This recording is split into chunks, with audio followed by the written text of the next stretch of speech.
R2N Malayalam YouTube ചാനലിലേക്ക് എല്ലാവർക്കും സ്വാഗതം. രാമായണ മാസം ആരംഭിക്കുകയായി. അധ്യാത്മ രാമായണം ഗദ്യം. ഭാരതത്തിന്റെ സംഭാവനയായ 2 ഇതിഹാസങ്ങളിലൊന്നാണ് രാമായണം. രാമന്റെ യാത്ര എന്നാണ് രാമായണത്തിനർത്ഥം. വാൽമീകി മഹർഷി രചിച്ച രാമായണം കാവ്യരൂപത്തിലുള്ള ആദ്യ കൃതിയാണെന്ന് വിശ്വസിക്കപ്പെടുന്നു. രാമായണത്തിന്റെ സംക്ഷിപ്ത രൂപം നോക്കുകയാണെങ്കിൽ മഹാവിജ്ഞനും ബ്രഹ്മർഷിമാരിൽ പ്രധാനിയുമായ വാൽമീകിയുടെ ആശ്രമത്തിൽ വിരുന്നു വന്ന നാരദനോട് വാൽമീകി മഹർഷി ധൈര്യം, വീര്യം, ശമം, സത്യവ്രതം, വിജ്ഞാനം, കാരുണ്യം, സൗന്ദര്യം, പ്രൗഢി, ക്ഷമ, ശീലഗുണം, അജയ്യത എന്നീ ഗുണങ്ങൾ ഒത്തുചേർന്ന ഏതെങ്കിലും മനുഷ്യൻ ഭൂമുഖത്തുണ്ടോ എന്ന ചോദ്യം ചോദിക്കുകയും അതിനുത്തരമായി നാരദൻ മഹർഷിക്ക് രാമകഥ വിവരിച്ചു കൊടുക്കുകയും ചെയ്യുന്നിടത്താണ് രാമായണം ആരംഭിക്കുന്നത്. നാരദന്റെ അഭിപ്രായത്തിൽ ശ്രീരാമന് സദൃശനായി മറ്റൊരാളുണ്ടായിരുന്നില്ല. ഗാംഭീര്യത്തിൽ സമുദ്രത്തെയും, സൗന്ദര്യത്തിൽ പൂർണ്ണചന്ദ്രനെയും, ക്രോധത്തിൽ കാലാഗ്നിയെയും, ക്ഷമയിൽ ഭൂമിദേവിയെയും രാമന് സമാനമായി അദ്ദേഹം വിവരിച്ചു. അയോധ്യയിലെ രാജാവായിരുന്ന ദശരഥ മഹാരാജാവിന്റെ പട്ടമഹിഷിയായ കൗസല്യയിൽ ഉണ്ടായ ആദ്യ പുത്രനാണ് രാമൻ. മറ്റു ഭാര്യമാരായ സുമിത്രയിൽ ലക്ഷ്മണനെന്നും ശത്രുഘ്നെന്നും കൈകേയിൽ ഭരതനെന്നും മറ്റു 3 പുത്രന്മാരും അദ്ദേഹത്തിനുണ്ടായിരുന്നു. ദശരഥൻ മൂത്ത പുത്രനെന്ന നിലയിൽ അനന്തരാവകാശിയായി രാമനെയാണ് കണ്ടിരുന്നത്. പ്രജകളുടെ ഹിതമനുസരിച്ച് രാമനെ യുവരാജാവായി അഭിഷേകം ചെയ്യാനൊരുങ്ങി. ആ വേളയിൽ ചില നാടകീയ സംഭവങ്ങൾ ഉണ്ടായി. തൻ്റെ മകൻ ഭരതൻ രാജാവാകണമെന്ന് അതിയായി ആഗ്രഹിച്ച കൈകേയി പണ്ടെന്നോ രാജാവ് തനിക്ക് നൽകിയ വരത്തിൻ്റെ പിൻബലത്താൽ ഭരതനെ രാജാവാക്കണമെന്നും രാമനെ വാനപ്രസ്ഥത്തിന് അയക്കണമെന്നും ശഠിച്ചു. സത്യവ്രതനായ ദശരഥപുത്രൻ പിതാവിൻ്റെ മാനം രക്ഷിക്കാനായി സഹോദരനായ ലക്ഷ്മണനോടും ഭാര്യ സീതയോടും ഒപ്പം യാതൊരു പരിഭവമില്ലാതെ വനത്തിലേക്ക് തിരിച്ചു. നിഷാദ രാജാവായ ഗുഹൻ അവരെ ഗംഗ കടത്തിവിടുകയും കാട്ടിൽ വെച്ച് ഭരദ്വാജ മുനിയെ കാണുകയും അദ്ദേഹത്തിൻ്റെ നിർദ്ദേശപ്രകാരം ചിത്രകൂടത്തിൽ താമസിക്കാൻ ആരംഭിക്കുകയും ചെയ്തു. ആ നാളുകളിൽ ദശരഥൻ ചരമമടഞ്ഞു. യുവരാജാവായി ഭരണം തുടരാൻ ഭരതൻ വിസമ്മതിച്ചു. രാമനെ അന്വേഷിച്ച് ഭരതൻ കാട്ടിലേക്ക് പോകുകയും രാമനെ കണ്ടെത്തുകയും ചെയ്തു. എന്നാൽ ഭരതന്റെ അഭ്യർത്ഥന പ്രകാരം സിംഹാസനത്തിലേക്ക് തിരിച്ചു ചെല്ലാൻ രാമൻ വിസമ്മതിച്ചു. സാന്ത്വനങ്ങളോടെ ഭരതനെ അദ്ദേഹം തിരിച്ചയച്ചു. രാമന്റെ പാദുകങ്ങളെ സ്വീകരിച്ച് അത് മുൻനിർത്തി ഭരതൻ രാജ്യഭാരം നിർവഹിക്കുന്നു. വീണ്ടും നഗരത്തിൽ നിന്ന് ആളുകൾ എത്തിയെങ്കിലോ എന്ന ആശങ്ക കൊണ്ട് രാമൻ കൂടുതൽ ദുർഗമമായ ദണ്ഡകാരണത്തിലേക്ക് താമസം മാറ്റി. വിരാതൻ എന്ന രാക്ഷസനെ അദ്ദേഹം വധിക്കുന്നു. അഗസ്ത്യ മഹർഷിയുടെ ആശ്രമത്തിൽ നിന്ന് ദേവേന്ദ്രന്റെ വില്ലും ബാണങ്ങൾ ഒഴിയാത്ത ആവനാഴിയും അദ്ദേഹം നേടുന്നു. മുനിമാർക്ക് രക്ഷയ്ക്കായി രാക്ഷസന്മാരെ വധിക്കാൻ അദ്ദേഹം സഹായിക്കാമെന്നേൽക്കുന്നു. രാക്ഷസ രാജാവായ രാവണന്റെ സഹോദരി ശൂർപ്പണഖയുടെ അംഗച്ഛേദം വരുത്തുന്നത് ഇക്കാലത്താണ്. രാവണൻ ശൂർപ്പണഖയുടെ ആഗ്രഹപ്രകാരം പ്രതികാരത്തിനായി 14,000 ഘോര രാക്ഷസന്മാരെ അയക്കുന്നു. എന്നാൽ ഇവരെയെല്ലാം രാമൻ എതിർത്ത് തോൽപ്പിക്കുന്നു. മാരീചൻ എന്ന രാക്ഷസന്റെ മായ കൊണ്ട് രാവണൻ സീതയെ അപഹരിച്ച് തൻ്റെ രാജ്യമായ ലങ്കയിലേക്ക് കൊണ്ടുപോകുന്നു. ഇതിനെ തടഞ്ഞ ജടായുവിനെ രാവണൻ വധിച്ചു. സീതയെ അന്വേഷിച്ചു നടക്കുന്ന രാമലക്ഷ്മണന്മാർ പമ്പാതീരത്ത് വെച്ച് ഹനുമാനെ കാണുന്നു. ഹനുമാന്റെ ആഗ്രഹപ്രകാരം സുഗ്രീവനെയും അവർ പരിചയപ്പെടുന്നു. സുഗ്രീവനെ സ്വന്തം ജ്യേഷ്ഠനായ ഭാലിയുടെ നിയന്ത്രണങ്ങളിൽ നിന്ന് മോചിപ്പിച്ച് ഭാലിവധം നടത്തുന്നു. പകരമായി സീതയെ അന്വേഷിക്കുന്ന ചുമതല സുഗ്രീവൻ തൻ്റെ വാനരസേനയെ ഏൽപ്പിക്കുകയാണ് ചെയ്യുന്നത്. വാനരപ്പടയിൽ പക്ഷിശ്രേഷ്ഠനും ജടായുവിൻ്റെ സഹോദരനുമായ സമ്പാദിയിൽ നിന്നും ലഭിച്ച വിവരങ്ങൾ അനുസരിച്ച് ഹനുമാൻ 100 യോജന വിസ്താരമുള്ള ദക്ഷിണ മഹാസമുദ്രം ലംഘിച്ച് ലങ്കയിലെത്തുന്നു. അശോകവനിയിൽ വെച്ച് സീതയെ കാണുകയും രാമന്റെ വിശേഷങ്ങൾ അറിയിക്കുകയും ചെയ്തു. രാമന്റെ മുദ്രമോതിരം കാണിച്ച് വിട വാങ്ങിവരും വഴിക്ക് രാവണന് പിടികൊടുത്ത ഹനുമാന്റെ വാലിനു തീ വയ്ക്കാൻ രാവണൻ കൽപ്പിക്കുന്നു. വാലിലെ തീയുമായി ഓടി നടന്ന ഹനുമാൻ കൊട്ടാരത്തിനു തീ കൊടുത്ത് നേരമ്പോക്ക് നടത്തുകയും ചെയ്തു. രാവണന്റെ സേനാധിപതികളെയും ഇളയ മകനായ അക്ഷയകുമാരനെയും ഹനുമാൻ കൊന്നൊടുക്കുന്നു. രാവണനെ വെല്ലുവിളിച്ച ശേഷം സമുദ്രം തിരിച്ച് ചാടിക്കടന്ന് രാമനടുത്തെത്തി വിവരമറിയിക്കുന്നു. രാമൻ യുദ്ധത്തിനുള്ള ഒരുക്കങ്ങൾ ചെയ്ത് സമുദ്രതീരത്തെത്തുന്നു. സേതുബന്ധനം ചെയ്ത് വാനരസേനകളോടൊത്ത് ലങ്കയിലെത്തി യുദ്ധം ചെയ്യുന്നു. യുദ്ധത്തിൽ രാവണനെ വധിക്കുകയും തുടർന്ന് സീതയെ രക്ഷപ്പെടുത്തുകയും ചെയ്യുന്നു. വിഭീഷണനെ രാജാവായി വാഴിച്ച ശേഷം രാമൻ തിരിച്ചു പോരുന്നു. സീതയോട് രാമൻ ക്രൂരമായാണ് സംസാരിച്ചത്. എന്നാൽ സീത അഗ്നിയിൽ തൻ്റെ വിശുദ്ധി തെളിയിച്ച് രാമന്റെ മനസ്സിനെ വിജയിക്കുന്നു. ശ്രീരാമൻ അയോധ്യയിൽ വൻ വരവേൽപ്പ് നൽകുകയും അദ്ദേഹം സിംഹാസനാവരോഹണം ചെയ്യുകയും ചെയ്തു. അദ്ദേഹത്തിൻ്റെ ഭരണകാലത്ത് പ്രജകൾ കൃതയുഗത്തിലെന്ന പോലെ മംഗളകരമായി കഴിഞ്ഞുകൂടി. രോഗങ്ങൾ, ബാലമരണം, വിധവകൾ, പ്രകൃതിക്ഷോഭങ്ങൾ എന്നിവയൊന്നുമില്ലാതെ രാമരാജ്യം അവർക്ക് ലഭിച്ചു. ഒടുവിൽ തൻ്റെ പ്രിയപ്പെട്ടവരെയെല്ലാം ഉപേക്ഷിച്ച ശേഷം ശ്രീരാമൻ സരയൂ നദിയിലിറങ്ങി സ്വർഗാരോഹണം ചെയ്തു. രാമായണ കാണ്ഡങ്ങളിൽ ആദ്യ കാണ്ഡം ബാലകാണ്ഡമാണ്. ശ്രീരാമസ്തുതിയോടെയാണ് കഥ തുടങ്ങുന്നത്. പൈങ്കിളിയെക്കൊണ്ട് കഥ പറയിക്കുന്ന രീതിയിലാണ് അവതരണം. ഇഷ്ടദേവതകളെ വന്ദിച്ചു തുടങ്ങുന്നു. രാമായണ മഹാത്മ്യം വിവരിക്കുന്നു. ഉമാമഹേശ്വര സംവാദത്തിലേക്ക് നോക്കാം. ശ്രീ പാർവതി ശ്രീ പരമേശ്വരനോട് അത്യന്ത രഹസ്യമായുള്ള ശ്രീരാമതത്വം കേൾക്കാൻ ആഗ്രഹമുണ്ടെന്ന് പറയുകയാണ്. ശിവൻ സംപ്രീതനായി ശ്രീരാമതത്വം സംക്ഷേപിച്ച് പറയുകയും ചെയ്യുന്നു. ചുരുക്കി പറഞ്ഞുകൊണ്ട് ദേവിക്ക് തൃപ്തി വരാത്തതിനാൽ ദേവി വീണ്ടും വിവരിച്ചു കേൾക്കാൻ ആഗ്രഹിച്ചു. രാവണാദിയായ രാക്ഷസവീരന്മാരാൽ എന്നും ദുഃഖിതയായ ഭൂമി ദേവി പശുവിന്റെ രൂപം പൂണ്ട് ദേവന്മാരോടും താപസഗണത്തോടും കൂടി ബ്രഹ്മലോകത്ത് ചെന്ന് സങ്കടം ബോധിപ്പിച്ചു. ബ്രഹ്മാവ് പറഞ്ഞു, ശ്രീ മഹാവിഷ്ണുവിനല്ലാതെ മറ്റാർക്കും ഒന്നും ചെയ്യാൻ കഴിയില്ല. പിന്നീട് ബ്രഹ്മാവും ദേവന്മാരും താപസന്മാരും കൂടി മഹാവിഷ്ണുവിനെ കാണാൻ പാൽക്കടൽ തീരത്തെത്തി സ്തുതിച്ചു തുടങ്ങി. മഹാവിഷ്ണു പ്രത്യക്ഷപ്പെടുകയും ചെയ്തു. ചിരിച്ചുകൊണ്ട് അവരുടെ വരവിന്റെ കാരണം തിരക്കുകയും ചെയ്തു. ബ്രഹ്മാവ് പറഞ്ഞു, രാവണനാൽ 4 ലോകങ്ങളിലും ദുഃഖം മുഴുത്തിരിക്കുന്നു. രാവണൻ അങ്ങയുടെ വരത്താൽ ദർപ്പിതനായി വിശ്വമെല്ലാം മുടിക്കുന്നു. യാഗാദി കർമ്മങ്ങൾ മുടങ്ങി. മുനിമാരെ കൊന്നു തിന്നുന്നു. ധർമ്മപത്നികളെ കട്ടുകൊണ്ടു പോകുന്നു. ധർമ്മവും മര്യാദയും ലോകത്തിലില്ലാതായി. മർത്യനാൽ മാത്രമേ അവന് മരണമുള്ളൂ. അതുകൊണ്ട് തന്നെ അങ്ങ് മർത്യനായി പിറന്ന് രാവണനെ കൊല്ലണം. മഹാവിഷ്ണു അതിനുത്തരമായി പറഞ്ഞു, പണ്ടു കശ്യപ പ്രജാപതി പുത്രലാഭാർത്ഥം എന്നെ തപസ്സു ചെയ്ത് വരം വാങ്ങിയിരുന്നു. കശ്യപനാകുന്നു ദശരഥനും ഭാര്യ കൗസല്യയ്ക്കും പുത്രനായി ഞാൻ ജനിക്കും. എനിക്ക് സഹോദരന്മാരായി 3 പേരുണ്ടാകും. മായാദേവി ജനകപുത്രിയായി രാക്ഷസകുല നാശിനിയായി ജനിക്കും. ദേവന്മാർ എല്ലാവരും മർക്കടന്മാരായി പിറക്കണം. ഭൂമിദേവിയുടെ ഭാരം തീർക്കും. ദശരഥന് ഭാര്യമാർ 3, കൗസല്യ, കൈകേയി, സുമിത്ര.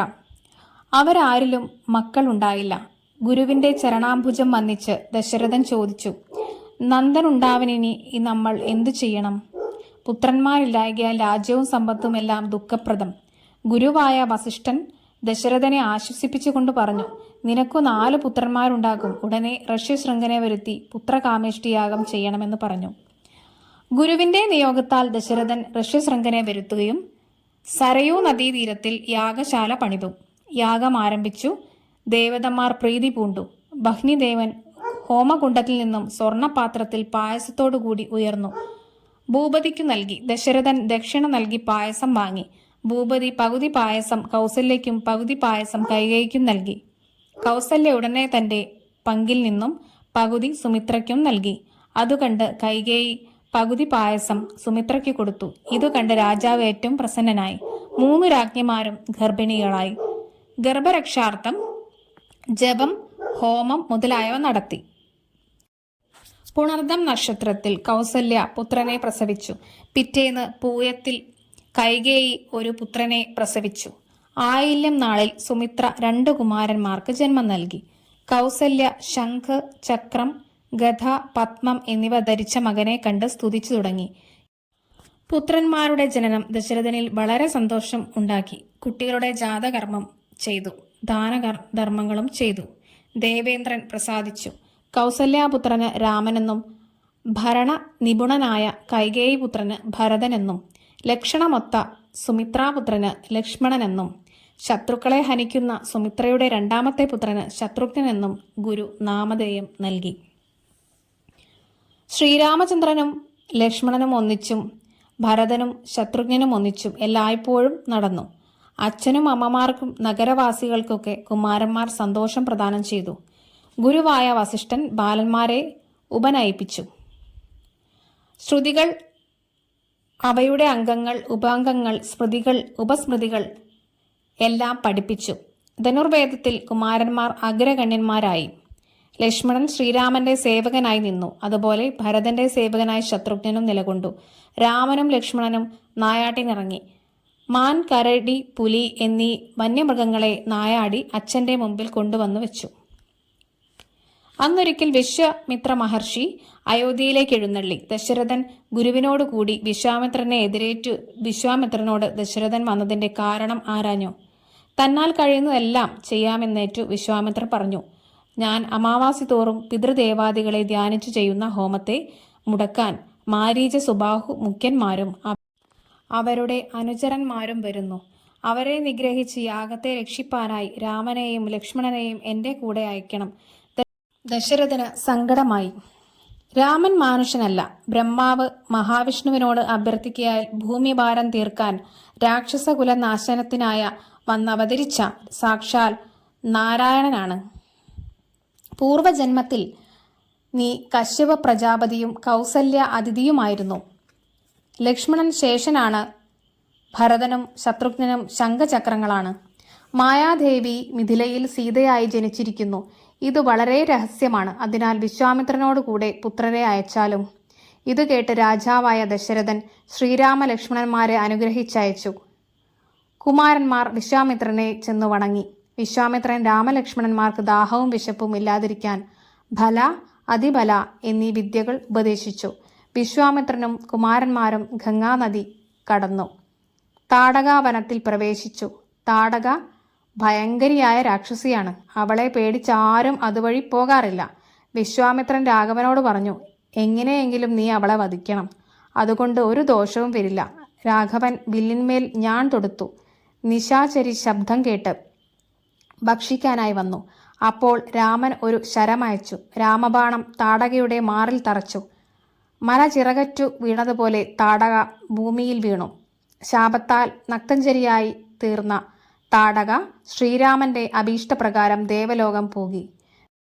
ശ്രീരാമചന്ദ്രൻ വിശ്വാമിത്രനോട് യാഗം ദീക്ഷിക്കാൻ ആവശ്യപ്പെട്ടു. എന്തു ചെയ്തും യാഗം രക്ഷിക്കുമെന്നും പറഞ്ഞു. വിശ്വാമിത്രൻ യാഗം തുടങ്ങി. രാക്ഷസർ പടയോടുകൂടി വന്നു. മധ്യാഹ്നത്തിൽ മുകളിൽ നിന്നും രക്തവൃഷ്ടി ഉണ്ടായി. ശ്രീരാമചന്ദ്രൻ 2 ശരം സുബാഹു മാരീചന്മാർക്കെതിരെ പ്രയോഗിച്ചു. ഒരു ശരം സുബാഹുവിനെ കൊന്നു. മാരീചൻ ഭീതി പൂണ്ട് ഓടി. രാമബാണം പിന്നാലെ ചെന്നു. മാരീചൻ കടലിൽ ചാടി. ബാണം അവിടെയും എത്തി. ആരും രക്ഷിക്കാനില്ലെന്നറിഞ്ഞ് ശ്രീരാമനിൽ തന്നെ അഭയം തേടി. ഭക്തവത്സലൻ അഭയം നൽകി. അന്നു മുതൽ മാരീചൻ വലിയ ഭക്തനായി മാറി. മറ്റു രാക്ഷസന്മാരെല്ലാം സൗമിത്രി കൊന്നു. ദേവകൾ പുഷ്പവൃഷ്ടി ചെയ്തു. വിശ്വാമിത്രൻ കുമാരന്മാരെ പുണർന്നു. ആശീർവാദം നൽകി. 3 ദിവസം ഓരോ പുരാണങ്ങൾ പറഞ്ഞ് കൗശികൻ കുമാരന്മാരുമായി കഴിഞ്ഞു.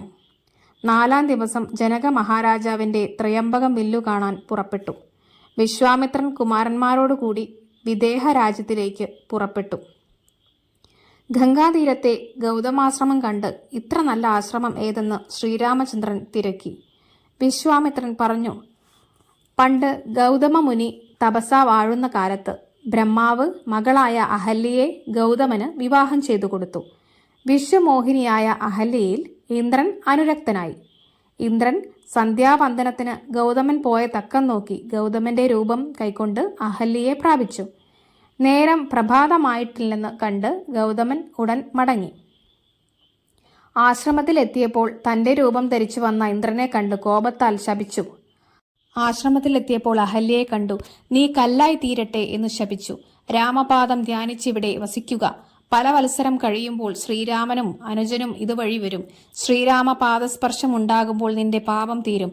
ഭക്തിയോടെ ശ്രീരാമനെ പൂജിക്കുക, അപ്പോൾ എന്നെ ശുശ്രൂഷിക്കാറാകും എന്ന് മുനി ശാപമോക്ഷം നൽകി.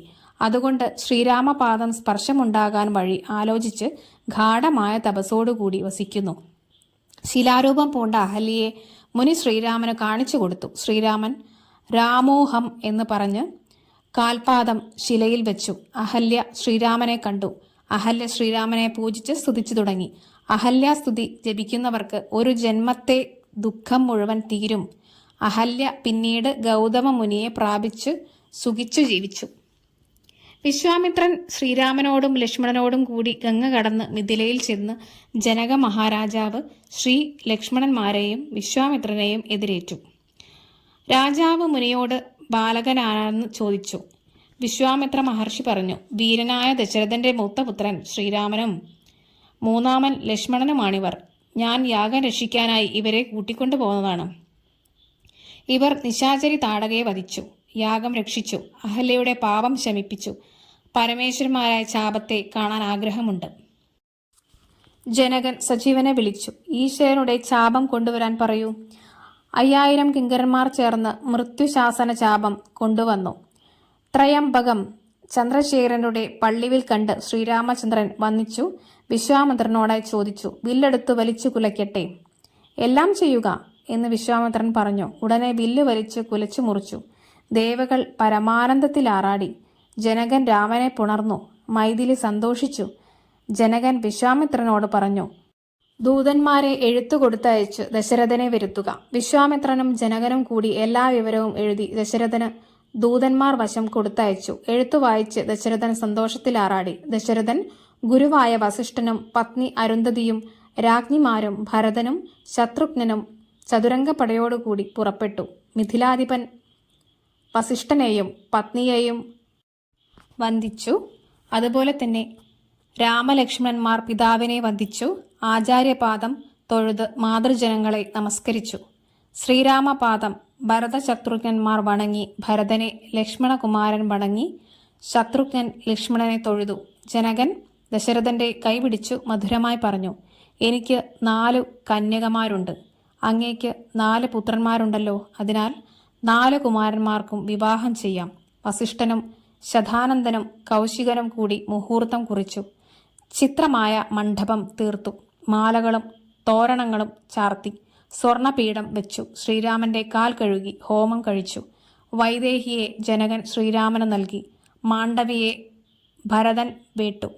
ഉർമിള ലക്ഷ്മണന്റെ വധുവായി. ശ്രുതകീർത്തിയെ ശത്രുഘ്നൻ വിവാഹം കഴിച്ചു. ജനകൻ സീതാവൃത്താന്തം പറഞ്ഞു തുടങ്ങി. പണ്ട് നാരദൻ പറഞ്ഞത് കേട്ടതാണ് എൻ്റെ മകളായ സീതയുടെ വൃത്താന്തങ്ങൾ. യാഗത്തിനായി ഭൂമി ഉഴുതപ്പോൾ ഉഴവുചാലിൽ നിന്ന് കണ്ടുകിട്ടിയ കന്യകയാണ് സീത. നാരായണൻ പങ്ക്തി കണ്ട നിഗ്രഹത്തിനായി ദേവകാര്യാർത്ഥം ഭൂമിയിൽ വന്നവതരിക്കും. മർത്യനായ രാമൻ എന്ന നാമത്തോടെ. അതുകാരണം യോഗമായാദേവി മാനുഷവേഷത്തോടെ അവതരിച്ചതാണ് സീത. അതിനാൽ സീതയെ ശ്രീരാമന് വിവാഹം ചെയ്തു കൊടുക്കണം. എങ്ങനെ ശ്രീരാഘവന് സീതയെ കൊടുക്കുമെന്ന് ചിന്തിച്ചിരിക്കുമ്പോൾ ഭഗവാൻ ശിവൻ തോന്നിപ്പിച്ചതാണ് മൃത്യുശാസന ചാപം മുറിക്കുന്ന ആൾക്ക് സീതയെ വിവാഹം ചെയ്തു കൊടുക്കാമെന്ന്. അതിനായി രാജാക്കന്മാരെ ക്ഷണിച്ചു.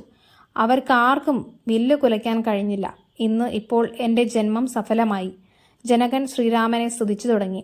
ശ്രീരാമന് ധാരാളം ധനം നൽകി സുമന്ത്രർക്കും മറ്റുള്ളവർക്കും ധാരാളം സമ്മാനങ്ങൾ നൽകി അയച്ചു. ജനകൻ സീതയെ ആശ്ലേഷിച്ചു.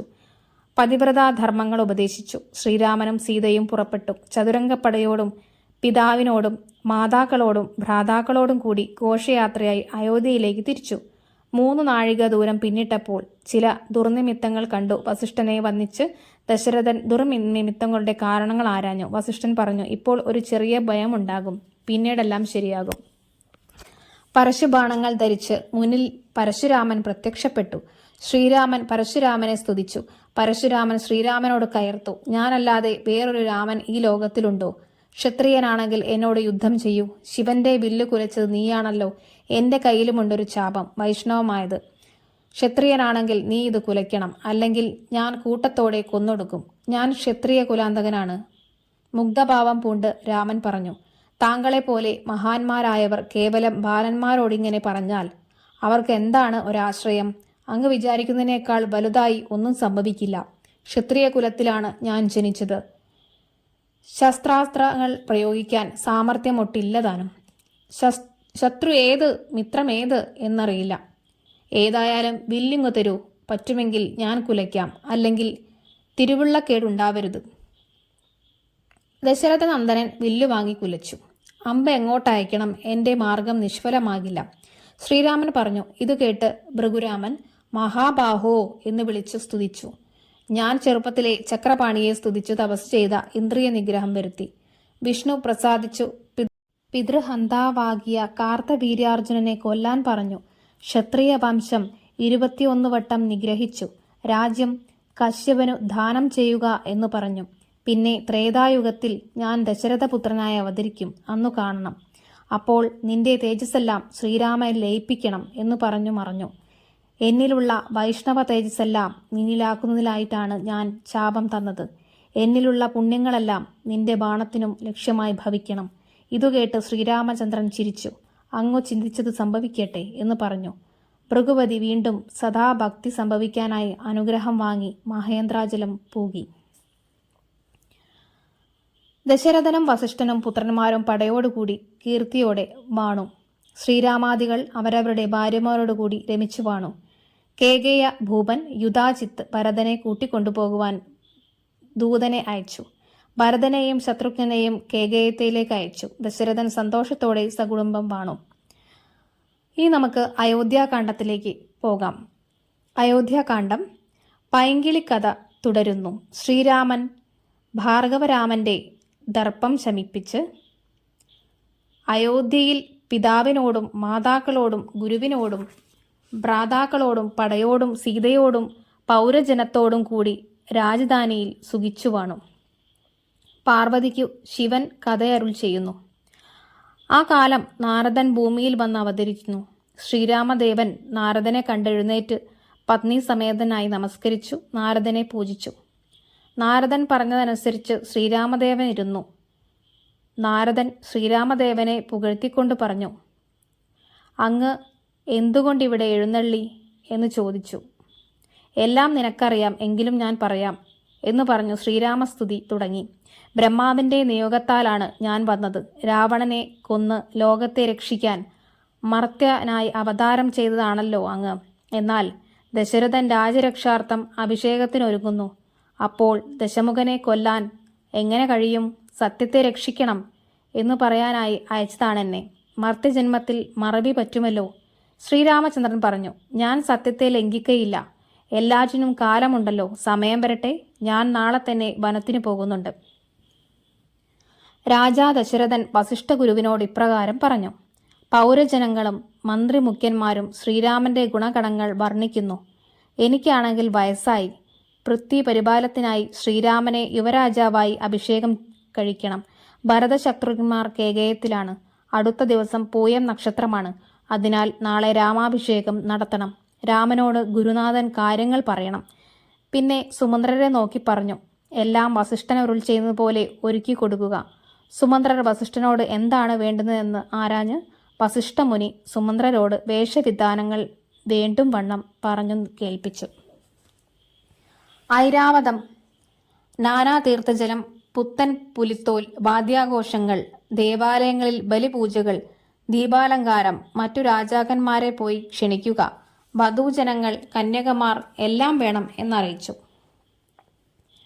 വസിഷ്ഠമുനി രഘുനാഥ സന്നിധി ചെല്ലുന്നു. രഘുനാഥൻ ഭാര്യാസമേതനായി വസിഷ്ഠനെ നമസ്കരിച്ചു. കാൽ കഴുകി തീർത്ഥം ഉത്തമാംഗത്തിൽ ധരിച്ചു.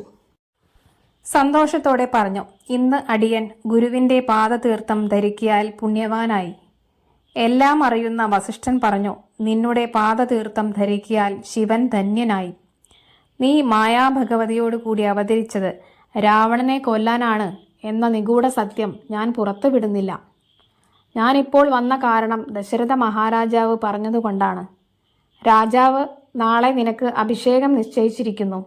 അതിനാൽ നീ സീതാസമേതനായി ഉപവാസം ചെയ്ത് ഭൂമിയിൽ ശയിക്കണം. നീ രാവിലെ നേരത്തെ വരണം. ഞാൻ മറ്റു കാര്യങ്ങളെല്ലാം ഒരുക്കട്ടെ. എന്നിട്ട് വസിഷ്ഠമുനി പോയി. ശ്രീരാമൻ ലക്ഷ്മണനോട് ചിരിച്ചുകൊണ്ട് പറഞ്ഞു, നാളെ താതൻ എനിക്ക് അഭിഷേകം ചെയ്യും. എന്നാൽ ഞാൻ നിമിത്തം മാത്രം. നീയാണ് കർത്താവും ഭോക്താവും. അതിന് നമ്മോട് മത്സരിപ്പാൻ ആരുമില്ല. വസിഷ്ഠൻ എല്ലാ വിവരങ്ങളും ദശരഥനെ അറിയിച്ചു. കൗസല്യയോടും സുമിത്രയോടും വിവരങ്ങൾ ഒരാൾ ചെന്ന് പറഞ്ഞു. കൗസല്യ ലക്ഷ്മി ഭഗവതിയെ പൂജിച്ചു. കേകേയ പുത്രി വാക്കുകേട്ട് ദശരഥന് വല്ല വ്യതിയാനവും വരുമോ, കൈകേയിയുടെ മനസ്സിൽ എന്താണാവോ എന്ന് ചിന്തിച്ച് കൗസല്യ നല്ലവണ്ണം വരുത്തണേ എന്ന് പ്രാർത്ഥിച്ചു. ദേവന്മാരെല്ലാം സരസ്വതീ ദേവിയുടെ അടുക്കൽ ചെന്ന് അയോധ്യയിലേക്ക് എഴുന്നള്ളാൻ പ്രാർത്ഥിച്ചു. രാമാഭിഷേകം നടന്നാൽ രാവണനെ വധിക്കുന്നത് എങ്ങനെ? അതുകൊണ്ട് മന്ധരയുടെ വാക്കാൽ കൈകേയിയെ കൊണ്ട് പറയിച്ച് രാമാഭിഷേകം മുടക്കണം. ദേവകാര്യമായതിനാൽ കൈകേയിയെ കൊണ്ട് രാമാഭിഷേകം മുടക്കാൻ വാണി ഭഗവതി പുറപ്പെട്ടു. കൂനിയായ മന്ധര കൈകേയി ഗൃഹത്തിലെത്തി. കൈകേയിയുടെ ഇഷ്ടസഖിയാണ് മന്ധര. കൈകേയി മന്ധരയോട് രാജ്യം അലങ്കരിക്കുന്നതിൻ്റെ കാരണം തിരക്കി മന്ധര പറഞ്ഞു, നാളെ രാമാഭിഷേകം. അത് കേട്ട സന്തോഷത്താൽ കൈകേയി ഒരു സ്വർണ്ണഹാരം മന്ധരയ്ക്ക് നൽകി. എൻ്റെ പ്രിയപുത്രന് അഭിഷേകം, എനിക്ക് ഏറ്റവും സന്തോഷം. രാമനാണെങ്കിൽ കൗസല്യയേക്കാൾ പ്രിയം എന്നോട്. നിനക്ക് അതിനിത്ര ഭയമെന്തിന്? മന്ധര പറഞ്ഞു തുടങ്ങി. രാമൻ രാജാവ്, കൗസല്യ രാജമാതാവ്, സുമിത്രയ്ക്കും ഭാഗ്യം. ഭരതന് സേവകഭാവം. നീ സേവകൻ്റെ മാതാവ്, സേവിക. ഞാനൊരു മാർഗം ഉപദേശിക്കാം. പണ്ട് സുരാസുര യുദ്ധത്തിൽ നീ ഹീലരന്ധ്രത്തിൽ വിരൽ തിരുകി ദശരഥനെ രക്ഷിച്ചപ്പോൾ നിനക്ക് 2 വരം തരാമെന്ന് രാജാവ് ഏറ്റിട്ടുണ്ടല്ലോ. അത് രണ്ടും ഇപ്പോൾ ചോദിക്കണം. ഒന്ന്, ഭരതനെ രാജാവാക്കണം. രണ്ടാമത്, രാമൻ 14 സംവത്സരം കാട്ടിൽ വാഴണം. ഇപ്പോൾ നീ ക്രോധാകാരത്താൽ അതീവ ദുഃഖതയോടെ കിടക്കണം. രാജാവ് കാരണം അന്വേഷിച്ചാൽ ഈ വരദ്വയം അപേക്ഷിക്കണം. ഒരിക്കൽ തരാമെന്ന് പറഞ്ഞ വരം തരാതിരിക്കാൻ രാജാവിനാകില്ല. അപ്പോൾ ഭരതൻ രാജാവാകും, നീ രാജമാതാവാകും. മന്ധരയുടെ വാക്കാകുന്ന വിഷം കൈകേയിക്ക് ഏറ്റു. എല്ലാ മന്ത്രിമാരോടും രാമാഭിഷേക വാർത്ത അറിയിച്ച് അന്തപുരത്തിൽ ആദ്യം കൈകേയിയെ കാണാൻ രാജാവ് വന്നു. കൈകേയിയെ കാണാനില്ല. ദാസികളോട് അന്വേഷിച്ചു. ദാസികൾ പറഞ്ഞു, കൈകേയി ക്രോധാലയത്തിലാണ്. മലിനാംബരിയായി ക്രോധാലയത്തിൽ കഴിയുന്ന കൈകേയിയെ രാജാവ് ചെന്നെടുത്ത് ആശ്വസിപ്പിച്ചു. എന്ത് വേണമെങ്കിലും നൽകാം എന്ന് പ്രതിജ്ഞ ചെയ്തു. രാമനെ പിടിച്ചു സത്യം ചെയ്തു. ദശരഥന്റെ സത്യപ്രതിജ്ഞ കേട്ട കൈകേയി മുഖം തുടച്ചു പറഞ്ഞു തുടങ്ങി, സത്യസന്ധനായ അങ്ങയുടെ വാക്കുകൾ സത്യമാണെങ്കിൽ സുരാസുര യുദ്ധത്തിൽ എനിക്ക് നൽകാമെന്ന 2 വരങ്ങളും ഞാൻ ഇപ്പോൾ ആവശ്യപ്പെടുന്നു. 1, ഇന്ന് രാജാഭിഷേകം ഭരതൻ ചെയ്യണം. 2, രാമൻ 14 സംവത്സരം വനത്തിൽ വസിക്കണം. അതിനായി ഇന്ന് തന്നെ പോകണം. ഈ വരങ്ങൾ എനിക്ക് നൽകിയില്ലെങ്കിൽ ഞാൻ മരിക്കും. ഇത് കേട്ട രാജാവ് മോഹാലസ്യപ്പെട്ടു വീണു. പിന്നീട് ഉണർന്ന് കൈകേയിയുടെ കാൽ പിടിച്ചു കരയാൻ തുടങ്ങി. രാത്രി മുഴുവൻ രാജാവ് ദുഃഖിച്ചു കഴിച്ചുകൂട്ടി. വെളുപ്പിന് ഗായകർ മംഗളവാക്യ സ്തുതികൾ തുടങ്ങി. കൈകേയി അവരെ ഓടിച്ചു വിട്ടു.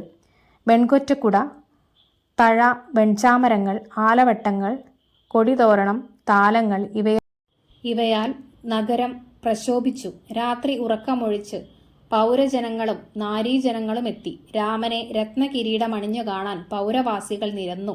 നേരം പുലർന്നു. രാജാവ് ഉണർന്നില്ല. സുമന്ത്രർ അന്തപുരത്തിലെത്തി. രാജാവിനെ സ്തുതിച്ചു. രാജാവ് ഭൂമിയിൽ കിടക്കുന്നു. കൈകേയിയോട് കാരണം തിരക്കി. രാജാവ് രാത്രി ഉറങ്ങിയിട്ടില്ല. രാമ രാമ എന്ന് ജപിക്കുന്നു.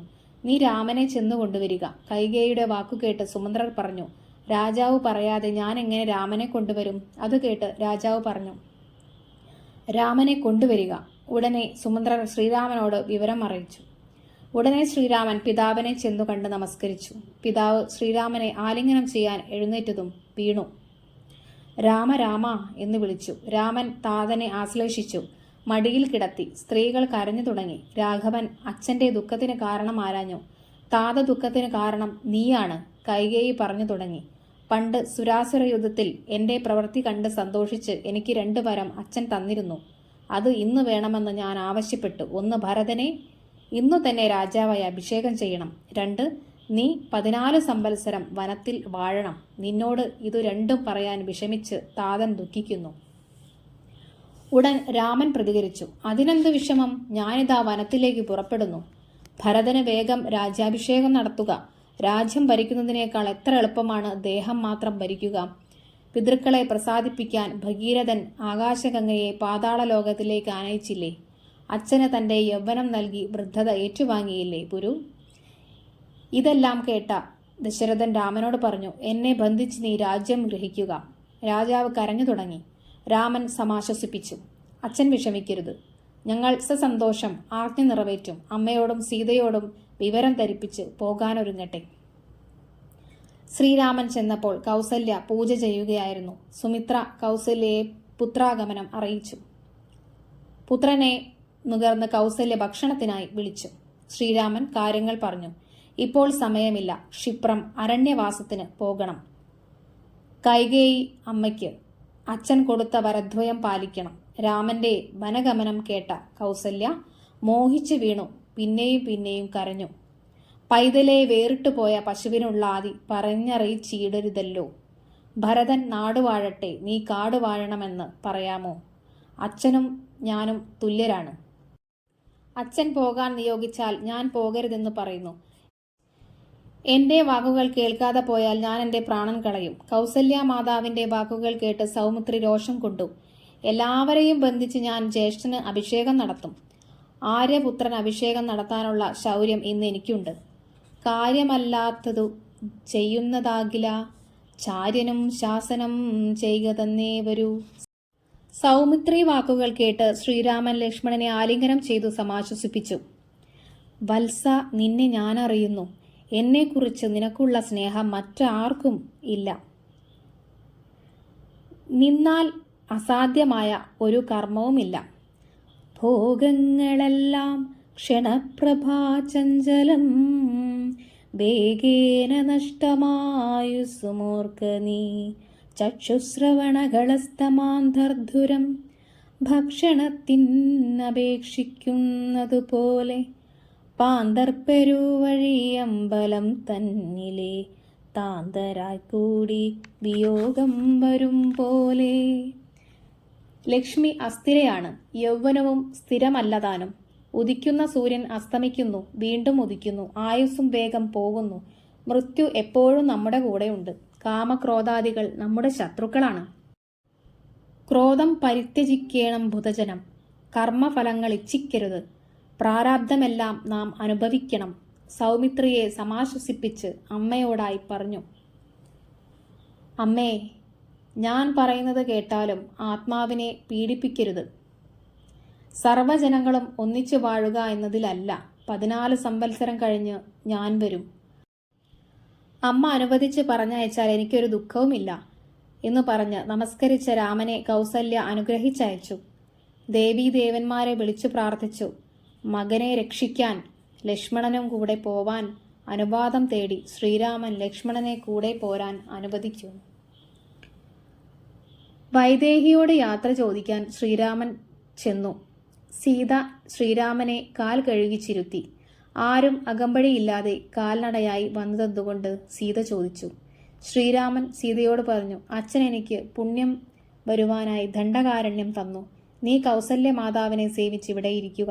സീത പറഞ്ഞു, ഇന്നലെ രാജ്യാഭിഷേകം നിശ്ചയിച്ച ആൾ ഇന്ന് വനവാസം തരിക വിചിത്രം തന്നെ. ശ്രീരാമൻ അച്ഛൻ്റെ സത്യപ്രതിജ്ഞ കൈകേയി മാതാവിനോടുള്ള വരദാനം എല്ലാം പറഞ്ഞു മനസ്സിലാക്കി. അപ്പോൾ സീതയ്ക്കും ശ്രീരാമൻ്റെ കൂടെ പോകണം. എന്തു പറഞ്ഞിട്ട് പിന്മാറിയില്ല. അവസാനം പ്രതിവ്രതാധർമ്മം പാലിച്ച് സീതയെയും കൂട്ടി പോകാൻ നിശ്ചയിച്ചു. അരുന്ധതിക്ക് ദാനങ്ങൾ നൽകുക, ദ്വിജന്മാർക്ക് ആഭരണ വസ്ത്രങ്ങൾ, പശുക്കൾ ഇവ നൽകുക. ലക്ഷ്മണൻ അമ്മയായ സുമിത്രയെ കൗസല്യയുടെ കയ്യിൽ സമർപ്പിച്ചു. സുമിത്ര ലക്ഷ്മണന് ഉപദേശം നൽകി അയച്ചു. ജ്യേഷ്ഠനെ പിരിയാതെ മുന്നിലായി നടക്കണം. രാമനെ നിത്യം ദശരഥനെന്നുള്ളിലാമോദമോടു നിരൂപിച്ചു കൊള്ളണം. എന്നെ ജനകാത്മജയെന്നുറച്ചുകൊൾ, പിന്നെ അയോധ്യയെന്നോർത്തിടവിയേ. സുമിത്രയുടെ ഈ വാക്കുകൾ രാമായണത്തിലെ ശ്രേഷ്ഠ വരികളാണ്. രാമനും സീതയും ലക്ഷ്മണനും അച്ഛനെ വന്ദിപ്പാനായി പോകുന്നത് കണ്ട് പൗരജനങ്ങൾ ഖേദം കലർന്നു നിന്നു. പൗരജനങ്ങൾ ശ്രീരാമനോടുകൂടെ വനത്തിലേക്ക് പോവാൻ തയ്യാറായി. പൗരജനങ്ങൾ ദശരഥനെയും കൈകേയിയെയും കുറ്റം പറഞ്ഞു. അത് കേട്ട് വാമദേവൻ പുരവാസികളോടായി പറഞ്ഞു, നിങ്ങളാരും വിഷമിക്കരുത്, ജാനകിയെ ചിന്തിച്ച് വിഷമിക്കരുത്. രാമൻ സാക്ഷാൽ മഹാവിഷ്ണുവാണ്, ജനകജ ലക്ഷ്മി ഭഗവതിയാണ്. ലക്ഷ്മണനാകട്ടെ അനന്തനും. ഹയഗ്രീവനെ കൊന്ന് വേദങ്ങളെ വീണ്ടെടുക്കാനായി മത്സ്യാവതാരം പൂണ്ടത് ഈ രാഘവനാണ്. ആമയുടെ രൂപം ധരിച്ച് മന്ദരപർവ്വതത്തെ താങ്ങി നിന്നത് ഈ രാഘവൻ തന്നെ. പന്നിയുടെ രൂപം ധരിച്ച് ഹിരണ്യാക്ഷനെ കൊന്ന് ഭൂമിയെ തേറ്റമേൽ ഏറ്റി രക്ഷിച്ചതും ഈ രാഘവൻ തന്നെ. ഹിരണ്യകശിപുവിനെ കൊല്ലാനായി നരസിംഹരൂപം ധരിച്ചതും ഈ രാഘവൻ തന്നെ. വാമനനായി അവതരിച്ച് മഹാബലിയോട് 3 അടി മണ്ണ് യാചിച്ച് ത്രിലോകം മുഴുവൻ 3 അടിയായി അളന്നതും ഈ രാഘവൻ തന്നെ. ക്ഷത്രിയ വംശത്തെ ഒടുക്കുവാൻ ഭാർഗവരാമനായി അവതരിച്ചതും ഈ രാഘവൻ തന്നെ. രാക്ഷസ വംശത്തെ ഒടുക്കാനായി ദശരഥപുത്രനായി അവതരിച്ചതും ഈ രാഘവനാണ്. രാവണ നിഗ്രഹാർത്ഥം പുറപ്പെട്ടിരിക്കുകയാണ് അദ്ദേഹം. ഇന്നലെ നാരദൻ വന്നു പറഞ്ഞു, നാളെ വനത്തിന് പുറപ്പെടുമെന്ന്. രാമൻ പറഞ്ഞു, അതിനാൽ ആരും വിഷാദിക്കരുത്, എല്ലാവരും രാമ രാമ ജപിക്കുക. ഇത്രയും പറഞ്ഞ് അദ്ദേഹം പോയി. ശ്രീരാമൻ കൈകേയി അമ്മയോട് പറഞ്ഞു, ഞാനും സീതയും ലക്ഷ്മണനും കാട്ടിൽ പോകുന്നു, ശോകം കളഞ്ഞാലും. കൈകേയി ഉടനെ ശ്രീരാമനും സീതയ്ക്കും ലക്ഷ്മണനും ചീരങ്ങൾ വെവ്വേറെ നൽകി. ശ്രീരാമനും ലക്ഷ്മണനും വൽക്കലം ധരിച്ചു. ശ്രീരാമനെ നോക്കി സീത നിന്നു. ഇതെങ്ങനെ ഉടുക്കും എന്ന സന്ദേഹത്താൽ. ഇതുകണ്ട് വസിഷ്ഠമുനി പറഞ്ഞു, ശ്രീരാമചന്ദ്രൻ വനത്തിലേക്ക് പോകണമെന്നല്ലേ നീ വരത്തെ വരിച്ചത്? സീതയ്ക്കെന്തിനാണ് മരവുരി? പതിവ്രത രത്നമയായ ജാനകി ഭർത്താവോടുകൂടി പോകുന്നുവെങ്കിൽ സർവാഭരണഭൂഷിതയായിട്ട് പോകട്ടെ. ദശരഥൻ സുമന്ത്രരോട് ശ്രീരാമന് പോകാൻ രഥം കൊണ്ടുവരാൻ പറഞ്ഞു. സീതയോട് തേരിൽ കരയേറാൻ ശ്രീരാമൻ പറഞ്ഞു. ജനകനെ വന്ദിച്ച് ചാപബാണ തൂണിരങ്ങളോടെ ശ്രീരാമനും ലക്ഷ്മണനും തേരിൽ കയറി. സുമന്ത്രർ തേർ നടത്തി. ദശരഥൻ രാമരാമ എന്ന് വിളിച്ച് മോഹാലസ്യപ്പെട്ട് വീണു. രാജവാസികൾ തേരിന്റെ പിന്നാലെ ഓടി. ദശരഥൻ തന്നെ എടുത്ത് കൗസല്യാഗ്രഹത്തിലാക്കാൻ പറഞ്ഞു. പൗരജനങ്ങൾ ദശരഥനെ കൗസല്യാഗ്രഹത്തിലാക്കി. ശ്രീരാമനും ജനകജയും ലക്ഷ്മണനും ഉപവാസം ചെയ്ത് വൃക്ഷച്ചുവട്ടിലിറങ്ങി. ജനങ്ങൾ അരികെ നിന്നു. രാവിലെ ജനങ്ങൾ ഉണർന്നാൽ തന്നെ പോകാനയക്കില്ലെന്ന് കരുതി ജനങ്ങൾ ഉണരും മുമ്പ് തേർ തെളിക്കാൻ സുമന്ത്രരോട് പറഞ്ഞു. ശ്രീരാമനും സീതയും ഗംഗാതീരത്തെത്തി വിശ്രമിച്ചു. രാവിലെ ഉണർന്ന ജനങ്ങൾ ശ്രീരാമനെ കാണാഞ്ഞു ദുഃഖിച്ച് അയോധ്യയിലേക്ക് മടങ്ങി. രാമൻ വന്നതറിഞ്ഞ് ഗുഹൻ പുഷ്പങ്ങളും ഫലങ്ങളും മധുവും കൊണ്ടുവന്നു. എല്ലാം രാമപാദത്തിൽ വെച്ച് ദണ്ഡ നമസ്കാരം ചെയ്തു.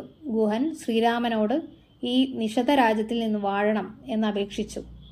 ശ്രീരാമൻ ഗുഹനോട് പറഞ്ഞു, 14 സംവത്സരങ്ങൾ കഴിഞ്ഞേ ഞാൻ ഗ്രാമാന്തരങ്ങളിൽ താമസിക്കൂ.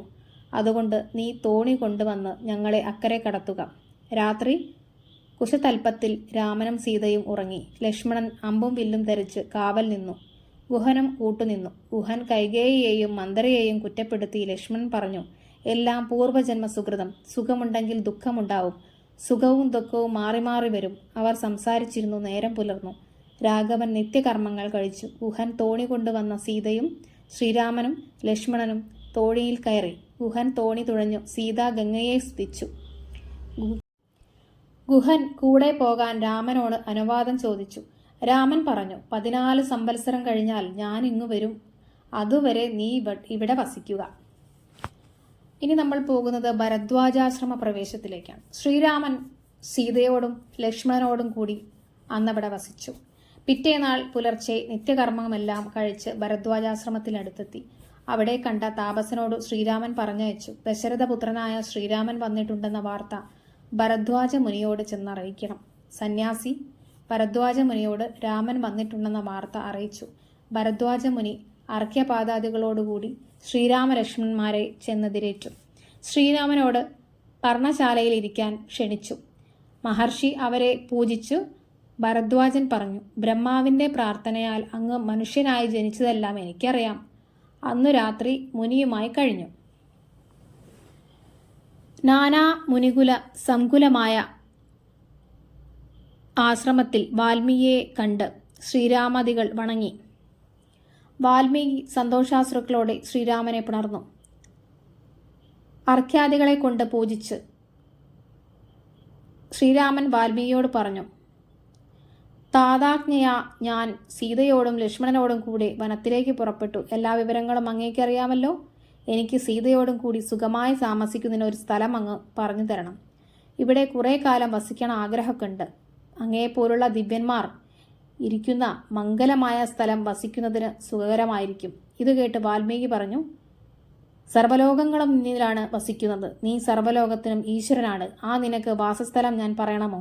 എങ്കിലും ചോദിച്ചതുകൊണ്ട് ഞാൻ പറയാം എന്ന് പറഞ്ഞു തുടങ്ങി. ശാന്തരായി നിന്നെ ഭജിക്കുന്നവരുടെ ഹൃദയം ധർമാധർമ്മങ്ങൾ വെടിഞ്ഞ് ഭക്ത്യാ ഭഗവാനെ ഭജിക്കുന്നവരുടെ ചിത്തസരോജം, ശാന്തരും നിരഹങ്കാരികളും ആയവരുടെ മനസ്സ്, എല്ലാ കർമ്മങ്ങളും നിന്നിൽ സമർപ്പിച്ച് ചെയ്യുന്നവരുടെ മാനസ സരോജം, വിശപ്പ്, ദാഹം, ഭയം, പീഡ ഇവയെല്ലാം മറന്ന് ഭജിക്കുന്നവരുടെ മനസ്സ്, ഇങ്ങനെ നല്ലവരുടെ മനസ്സുകളിൽ വസിക്കുന്ന അങ്ങ് സീതാസമേതനായി മനസ്സിൽ വസിച്ചാലും നിന്റെ നാമമഹിമയാൽ ഞാൻ ബ്രഹ്മമുനിയായി തീർന്നു. ഞാൻ പണ്ട് വളരെ ദുഷ്കർമ്മങ്ങൾ ചെയ്തിരുന്നു. ജനിച്ചത് ദ്വിജനായിട്ടാണെന്നല്ലാതെ ബ്രഹ്മകർമ്മങ്ങളൊന്നും ചെയ്തിരുന്നില്ല. എല്ലാ ദുഷ്കർമ്മങ്ങളിലും പെട്ടു. ശൂദ്ര സ്ത്രീയെ വിവാഹം ചെയ്തു. ധാരാളം മക്കളുണ്ടായി. കള്ളന്മാരോട് ചേർന്ന് പിടിച്ചുപറിയും കളവും നടത്തിയും വില്ലും അമ്പും ധരിച്ച് ജന്തുക്കളെ ചതിച്ചു കൊന്നും ജീവിച്ചു. ഒരിക്കൽ സപ്തർഷികൾ വരുന്നത് കണ്ട് അവരുടെ വസ്ത്രാദികൾ പിടിച്ചു പറിക്കാൻ ചെന്നു. അവർ എന്നോട് ചോദിച്ചു, നീ എന്താണ് ചെയ്തത്? ഞാൻ അവരോട് പറഞ്ഞു, എൻ്റെ ഭാര്യയും മക്കളും വിശന്നിരിക്കുന്നു. അവരെ പോറ്റാൻ ഞാൻ വഴിപോക്കരോട് പിടിച്ചു പറിക്കുന്നു. നിങ്ങളിൽ നിന്നും എന്തെങ്കിലും ലഭിക്കണം. അവർ വീണ്ടും എന്നോട് പറഞ്ഞു, അവർക്ക് വേണ്ടി നീ ചെയ്യുന്ന പാപകർമ്മങ്ങളുടെ ഫലം അവർക്ക് കൂടി അനുഭവിക്കുമോ? അതെനിക്കറിയില്ല എന്ന് ഞാൻ പറഞ്ഞു. എന്നാൽ നീ അവരോട് ചെന്ന് ചോദിക്ക്, നിങ്ങൾക്ക് വേണ്ടി ഞാൻ ചെയ്യുന്ന പാപകർമ്മത്തിൻ്റെ ഫലം നിങ്ങളും കൂടി അനുഭവിക്കുമോ എന്ന്.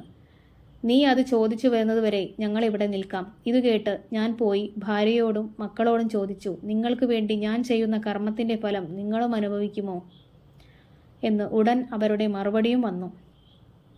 താൻ താൻ നിരന്തരം ചെയ്യുന്ന കർമ്മങ്ങൾ താൻ താൻ അനുഭവിച്ചിടുകന്നേ വരൂ. ഇതു കേട്ട് ഞാൻ നിസ്തേജനായി നിന്നു. പിന്നീട് സപ്തർഷികളെ കണ്ടു നമസ്കരിച്ചു. എൻ്റെ അന്ധകരണം ശുദ്ധമായി തീർന്നു. അവരോട് എന്നെ രക്ഷിക്കാൻ അപേക്ഷിച്ചു. അവർ എന്നെ പിടിച്ചെഴുന്നേൽപ്പിച്ചു. എൻ്റെ ചിത്തം ശുദ്ധമായതായി അവർക്ക് മനസ്സിലായി. എനിക്ക് അവർ രാമനാമം വ്യത്യസ്ത വർണ്ണരൂപത്തിൽ മരാ മരാ എന്ന് ചിത്തം ഏകാഗ്രമാക്കി ജപിക്കാൻ പറഞ്ഞു തന്നു. അവർ മടങ്ങി വരുന്നതു കണ്ട് ഞാനിങ്ങനെ ഇരുന്നു. സഹസ്രയുഗം കഴിഞ്ഞു. പുറ്റുകൊണ്ട് എൻ്റെ ഉടൽ മൂടി. താപസേന്ദ്രന്മാർ മടങ്ങി വന്നു. പുറ്റിൽ നിന്നും പുറത്തു വരാൻ പറഞ്ഞു. ഞാൻ പുറ്റിൽ നിന്നും പുറത്തു വന്നു. അവർ എനിക്ക് വാൽമീകി എന്ന പേരു നൽകി. രാമനാമത്തിൻ്റെ പ്രഭാവം എന്തു പറയാൻ? അന്നു തുടങ്ങി ഞാൻ ഇങ്ങനെയായി. ഇന്ന് സീതയോടും ലക്ഷ്മണനോടും കൂടി നിന്നെ കാണാൻ കഴിഞ്ഞു. ചിത്രകൂടാചലത്തിൽ ഒരു പർണശാല കെട്ടി അവിടെ സീതാസമേതനായി വാഴുക. വാൽമീകി മഹർഷി എന്നും രാമനെ പൂജിച്ചു. ഇനി നമ്മൾ പോകുന്നത് ദശരഥ ചരമം. സുമന്ത്രർ അയോധ്യയിൽ ചെന്ന് രാജാവിനെ കണ്ടു വണങ്ങി. ദശരഥൻ സുമന്ത്രരോട് ശ്രീരാമന്റെ വിശേഷം തിരക്കി. എന്നോട് എന്തു പറയാനാണ് ശ്രീരാമനും സീതയും ലക്ഷ്മണനും പറഞ്ഞത്? ദുഃഖം മുഴുത്ത് മരിപ്പാൻ തുടങ്ങുന്നു. എനിക്ക് മക്കളെ കണ്ട് മരിപ്പാൻ യോഗമില്ല. ദശരഥനോട് സുമന്ത്രർ പറഞ്ഞു. ശ്രീരാമനെയും സീതയെയും ലക്ഷ്മണനെയും തേരിലേറ്റിക്കൊണ്ടുപോയി ഗംഗാതടത്തിൽ ഗുഹൻ വന്ന് ഫലമൂലാദികൾ കൊടുത്തു. അവർ സന്യാസത്തിനൊരുങ്ങി. ശ്രീരാമചന്ദ്രൻ എന്നോട് പറഞ്ഞു, അച്ഛനെ ആശ്വസിപ്പിക്കണം. ഞങ്ങൾ പോയ ദുഃഖം ഇല്ലാതാക്കണം. സീതയും അച്ഛന് പാദ നമസ്കാരം പറഞ്ഞു. പിന്നീട് ഗുഹന്റെ തോണിയിൽ കയറിപ്പോയി കുറെ നേരം അവിടെ നിന്നിട്ട് ഞാൻ ഇങ്ങോട്ട് പോന്നു. കൗസല്യ കരഞ്ഞു തുടങ്ങി. ദശരഥൻ പറഞ്ഞു തുടങ്ങി. പ്രാണൻ പോകുന്ന നേരത്ത് ഒരു തപോധനൻ എന്നെ ശപിച്ചിരുന്നു. പണ്ടു ഞാൻ നായാട്ടിന് പോയപ്പോൾ ഒരു മുനികുമാരനെ അറിയാതെ അമ്പെയ്തു കൊന്നു. മുനികുമാരൻ കണ്ണു കാണാത്ത മാതാപിതാക്കൾക്ക് ദാഹജലം എടുക്കുവാൻ കുടവുമായി വന്ന് കുടത്തിൽ വെള്ളം നിറയ്ക്കുന്ന ശബ്ദം കേട്ട് ഞാൻ ആന തുമ്പിക്കൈയിൽ വെള്ളമെടുക്കുകയാണെന്ന് കരുതി നാദഭേദിനം സായകം അയച്ചതാണ്. അമ്പ് മുനികുമാരന്റെ ശരീരത്തിൽ തറച്ചു. മുനികുമാരന്റെ കരച്ചിൽ കേട്ട് ഞാനവിടെ ഓടിയെത്തി വിവരം തിരക്കി. എൻ്റെ അപരാധം പൊറുക്കണമെന്ന് അപേക്ഷിച്ചു. മുനികുമാരൻ പറഞ്ഞു, എല്ലാം വിധി വിഹിതം. നിങ്ങളെൻ്റെ മാതാപിതാക്കൾക്ക് വെള്ളം കൊണ്ടുകൊടുത്ത് വിവരം പറയുക. അവർ ക്ഷമിക്കും. എൻ്റെ ശരീരത്തിലെ അമ്പു പറിച്ചാലും. രാജാവ് അമ്പു പറിച്ചെടുത്തു. മുനിമാരിയ്ക്കുന്ന ദിക്കിൽ ജലവുമായെത്തി. കാൽപ്പെരുമാറ്റം കേട്ട് പുത്രനാണെന്ന് കരുതി അവർ സംസാരിച്ചു. ദശരഥ രാജാവ് പറഞ്ഞു, ഞാൻ ദശരഥ രാജാവാണ്. എൻ്റെ അപരാധം പൊറുക്കണം. കുടത്തിൽ വെള്ളം മുക്കുന്ന ശബ്ദം കേട്ട് ആന തുമ്പിക്കൈയിൽ വെള്ളമെടുക്കുന്നതാണെന്ന് കരുതി നാദഭേദിനം സായകമയച്ചു. അത് കുമാരനിൽ തറച്ചു. കുമാരൻ മരിച്ചു. മുനുകുമാരൻ കിടക്കുന്ന സ്ഥലത്തേക്ക് അവരെ കൊണ്ടുപോകാൻ ആവശ്യപ്പെട്ടു. രാജാവ് അവരെ മകന്റെ ഉടൽ കാട്ടിക്കൊടുത്തു. അവർ ചിത കൂട്ടാൻ ആവശ്യപ്പെട്ടു. രാജാവ് ചിത കൂട്ടി. പുത്രനോടുകൂടി അവരും ചിതയിൽ ചാടി ദഹിച്ചു. ആ സമയം വൃദ്ധ താപസൻ എന്നോട് പറഞ്ഞു, നിനക്കും പുത്രശോകത്താൽ മരിക്കാനിടവരും. ആ ശാപകാലം നമുക്കാഗതമായി. ശ്രീരാമനെ തന്നെ ചിന്തിച്ച് ദശരഥൻ സ്വർഗം പോകി. എല്ലാവരും വാവിട്ട് നിലവിളിച്ചു. വസിഷ്ഠൻ മന്ത്രികളോടുകൂടി ചെന്നു. രാജാവിൻ്റെ ഉടൽ കേടുവരാതിരിക്കാൻ തൈലമയദ്രോണിയിലാക്കാൻ പറഞ്ഞു. ഉടനെ കേകയ രാജ്യത്ത് ചെന്ന് ഭരതന്റെ അമ്മാവനായ യുധാജിത്തിനോട് വിവരം പറഞ്ഞ് ഭരതനെയും ശത്രുഘ്നെയും എന്ന് തന്നെ കൂട്ടിക്കൊണ്ടുവരാൻ ദൂതരെ വിട്ടു. ഭരതന് അച്ഛനോ ജ്യേഷ്ഠനോ എന്തോ ആപത്ത് അകപ്പെട്ടതെന്ന് തോന്നി. ഭരതൻ അയോധ്യയിലെത്തി. അയോധ്യാപുരി ദുഃഖപൂരിതമായിരിക്കുന്നു. ഉടനെ രാജമന്ദിരത്തിൽ ചെന്ന് കൈകേയിയെ കണ്ടു. നമസ്കരിച്ചു. കൈകേയി മകനെ എടുത്ത് ആശ്വസിപ്പിച്ചു. കേകയ രാജ്യത്തെ വിശേഷങ്ങൾ ചോദിച്ചു. ഭരതൻ അച്ഛനെവിടെ എന്നങ്ങോട്ട് ചോദിച്ചു. മാതാവിനോട് കൂടിയല്ലാതെ ഞാൻ അച്ഛനെ ഇതിനു മുമ്പ് കണ്ടിട്ടില്ലല്ലോ. ഇപ്പോൾ അമ്മ തന്നെ വസിക്കുന്നതെന്തുകൊണ്ട്? കൈകേയി പറഞ്ഞു തുടങ്ങി. നീ സങ്കടപ്പെടേണ്ട. നിന്റെ ഇഷ്ടമെല്ലാം ഞാൻ വരുത്തിയിട്ടുണ്ട്. പിതാവ് സ്വർഗം പോകി. ഭരതൻ പിടഞ്ഞെഴുന്നേറ്റു ഭൂമിയിൽ വീണു. എന്നെയും രാജ്യത്തെയും ശ്രീരാമജ്യേഷ്ഠൻ തൻ്റെ കയ്യിൽ സമർപ്പിക്കാതെ എങ്ങു പോയി? കൈകേയി ഇനി കരഞ്ഞിട്ട് കാര്യമില്ലെന്ന് പറഞ്ഞു. എല്ലാം ഈശ്വരകൽപ്പിതമാണ്. നിനക്ക് വേണ്ടതെല്ലാം കിട്ടിയിട്ടുണ്ട്. ഭരതൻ ചോദിച്ചു. എൻ്റെ അച്ഛൻ മരണസമയത്ത് എന്താണ് പറഞ്ഞത്? രാമ രാമ, സീതയെ, ജനകജയെ, ലക്ഷ്മണ എന്നിങ്ങനെ മാറി മാറി വിളിച്ച് വിലപിച്ചു മരിച്ചു. ഭരതൻ വീണ്ടും ചോദിക്കുന്നു. അച്ഛൻ മരിക്കുന്ന സമയത്ത് ശ്രീരാമനും സീതയും ലക്ഷ്മണനും അരികത്തില്ലേ? അതിനുത്തരമായി പറഞ്ഞു. രാജാവ് ശ്രീരാമന് അഭിഷേകത്തിന് മുതിർന്നപ്പോൾ ഞാൻ എൻ്റെ മകനെ വാഴിക്കണമെന്ന് പറഞ്ഞ് അഭിഷേകം മുടക്കി. എങ്ങനെയെന്നാൽ പണ്ട് ദേവാസുര യുദ്ധകാലത്ത് രാജാവിനെ ഞാൻ രക്ഷിച്ചത് കണ്ട് രാജാവ് എനിക്ക് 2 വരം നൽകിയിരുന്നു. ഞാൻ ചോദിക്കുന്ന സമയത്ത് തരാമെന്നാണ് പറഞ്ഞിരുന്നത്. ആ വരങ്ങൾ ഞാൻ ഇപ്പോൾ ആവശ്യപ്പെട്ടു. 1. ഭരതനെ രാജാവായി വാഴിക്കണം. 2. രാമൻ ഇന്നു തന്നെ വനത്തിൽ പോയി 16 കൊല്ലം വസിക്കണം. സത്യപ്രതിജ്ഞനായ രാജാവ് രാജ്യം നിനക്കു നൽകി. രാമനെ കാട്ടിലയച്ചു. പതിവ്രതയായ സീത ശ്രീരാമനോടുകൂടി പോയി. ലക്ഷ്മണനാകട്ടെ ജ്യേഷ്ഠനോടുകൂടി ഗമിച്ചു. അച്ഛൻ അവരെ തന്നെ ചിന്തിച്ചു ചിന്തിച്ച് ദുഃഖിച്ചു മരിച്ചു. ഇതുകേട്ട് ഭരതൻ വീണ്ടും മോഹാലസ്യപ്പെട്ടു. കൈകേയി ചോദിച്ചു, നീ എന്തിനു കരയുന്നു? രാജ്യം നിനക്ക് കിട്ടിയല്ലേ? ഭരതൻ കൈകേയിയെ കടുപ്പിച്ചൊന്നു നോക്കി. കണ്ടു നിന്നവർ ഭയപ്പെട്ടു. അമ്മയെ കടുത്ത വാക്കുകളാൽ മത്സിച്ചു. ഇനി ഞാൻ എങ്ങനെയും മരിക്കുന്നതാണ് നല്ലതെന്ന് ചിന്തിച്ച് കൗസല്യാഗൃഹത്തിൽ ചെന്നു. പാതെ നമസ്കരിച്ച ഭരതനെ കൗസല്യ വാരിയെടുത്തു പുണർന്നു. എൻ്റെ മകൻ ദൂരെ പോയത് നിമിത്തമാണ് ഇത്തരം കർമ്മദോഷങ്ങൾ വന്നത് എന്ന് പറഞ്ഞു. ഹാ നാരായണ, അങ്ങൻ്റെ മകനായി വന്നു പിറന്നെങ്കിലും ദുഃഖങ്ങൾ ഒഴിയുന്നില്ലല്ലോ എന്ന് വിലപിച്ചു. ഭരതൻ കൗസല്യ മാതാവിനോട് സത്യം ചെയ്തുകൊണ്ട് പറഞ്ഞു. രാഘവ രാജ്യാഭിഷേകം മുടക്കിയത് കൈകേയി മാതാവാണ്. ഞാൻ അറിഞ്ഞിട്ടേയില്ല. വീണ്ടും വീണ്ടും രാഘവനെയും വസിഷ്ഠനെയും പിടിച്ച് സത്യം ചെയ്തു പറഞ്ഞു.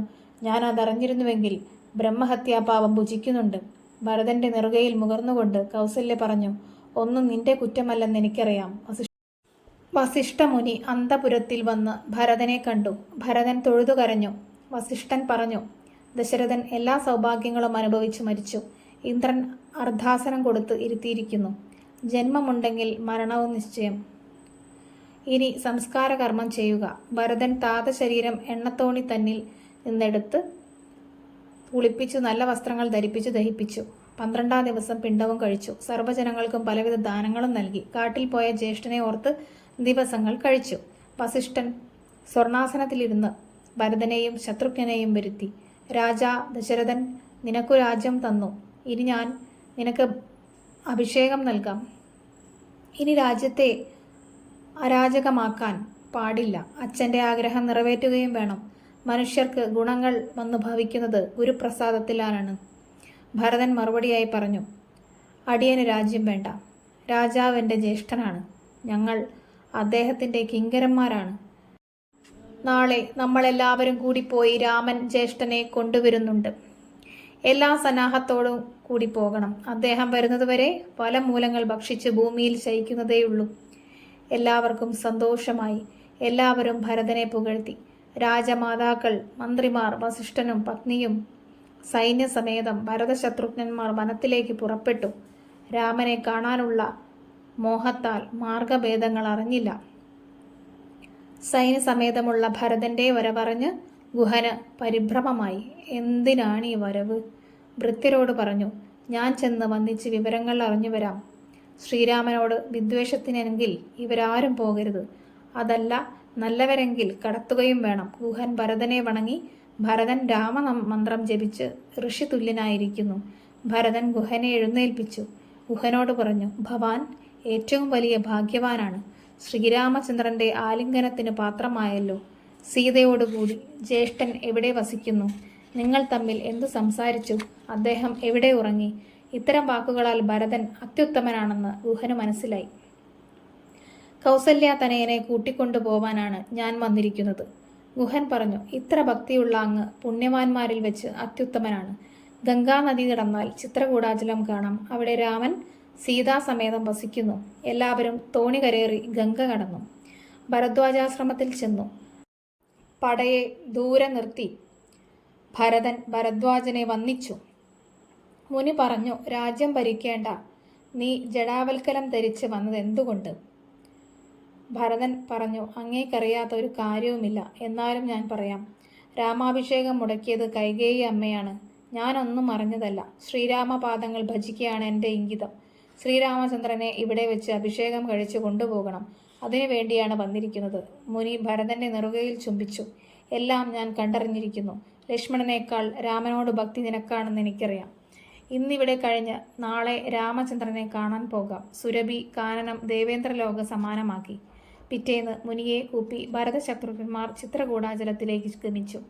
അവിടെ രമണീയമായ രാമചന്ദ്രാശ്രമം കണ്ടു. അവർ ശ്രീരാമപാദധൂളി ശിരസിലണിഞ്ഞു.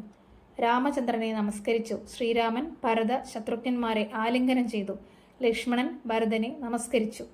ശത്രുഘ്നൻ ലക്ഷ്മണനെ നമസ്കരിച്ചു. ശ്രീരാമചന്ദ്രൻ മാതാവിനെ കണ്ടു വണങ്ങി. മറ്റുള്ള മാതാക്കളെയും വണങ്ങി. വസിഷ്ഠനെയും വണങ്ങി. ശ്രീരാമചന്ദ്രൻ അച്ഛൻ്റെ വൃത്താന്തം തിരക്കി. എന്നെ കാണാത്ത അച്ഛന് ദുഃഖമുണ്ടോ എന്ന് ചോദിച്ചു. എന്നോടും ലക്ഷ്മണനോടും എന്തു പറയാൻ പറഞ്ഞയച്ചു എന്ന് ചോദിച്ചപ്പോൾ വസിഷ്ഠൻ പറഞ്ഞു, നിന്നെ പിരിഞ്ഞതിൽ ദുഃഖിച്ച് രാമരാമ വിലപിച്ച് അച്ഛൻ സ്വർഗം പൂകി.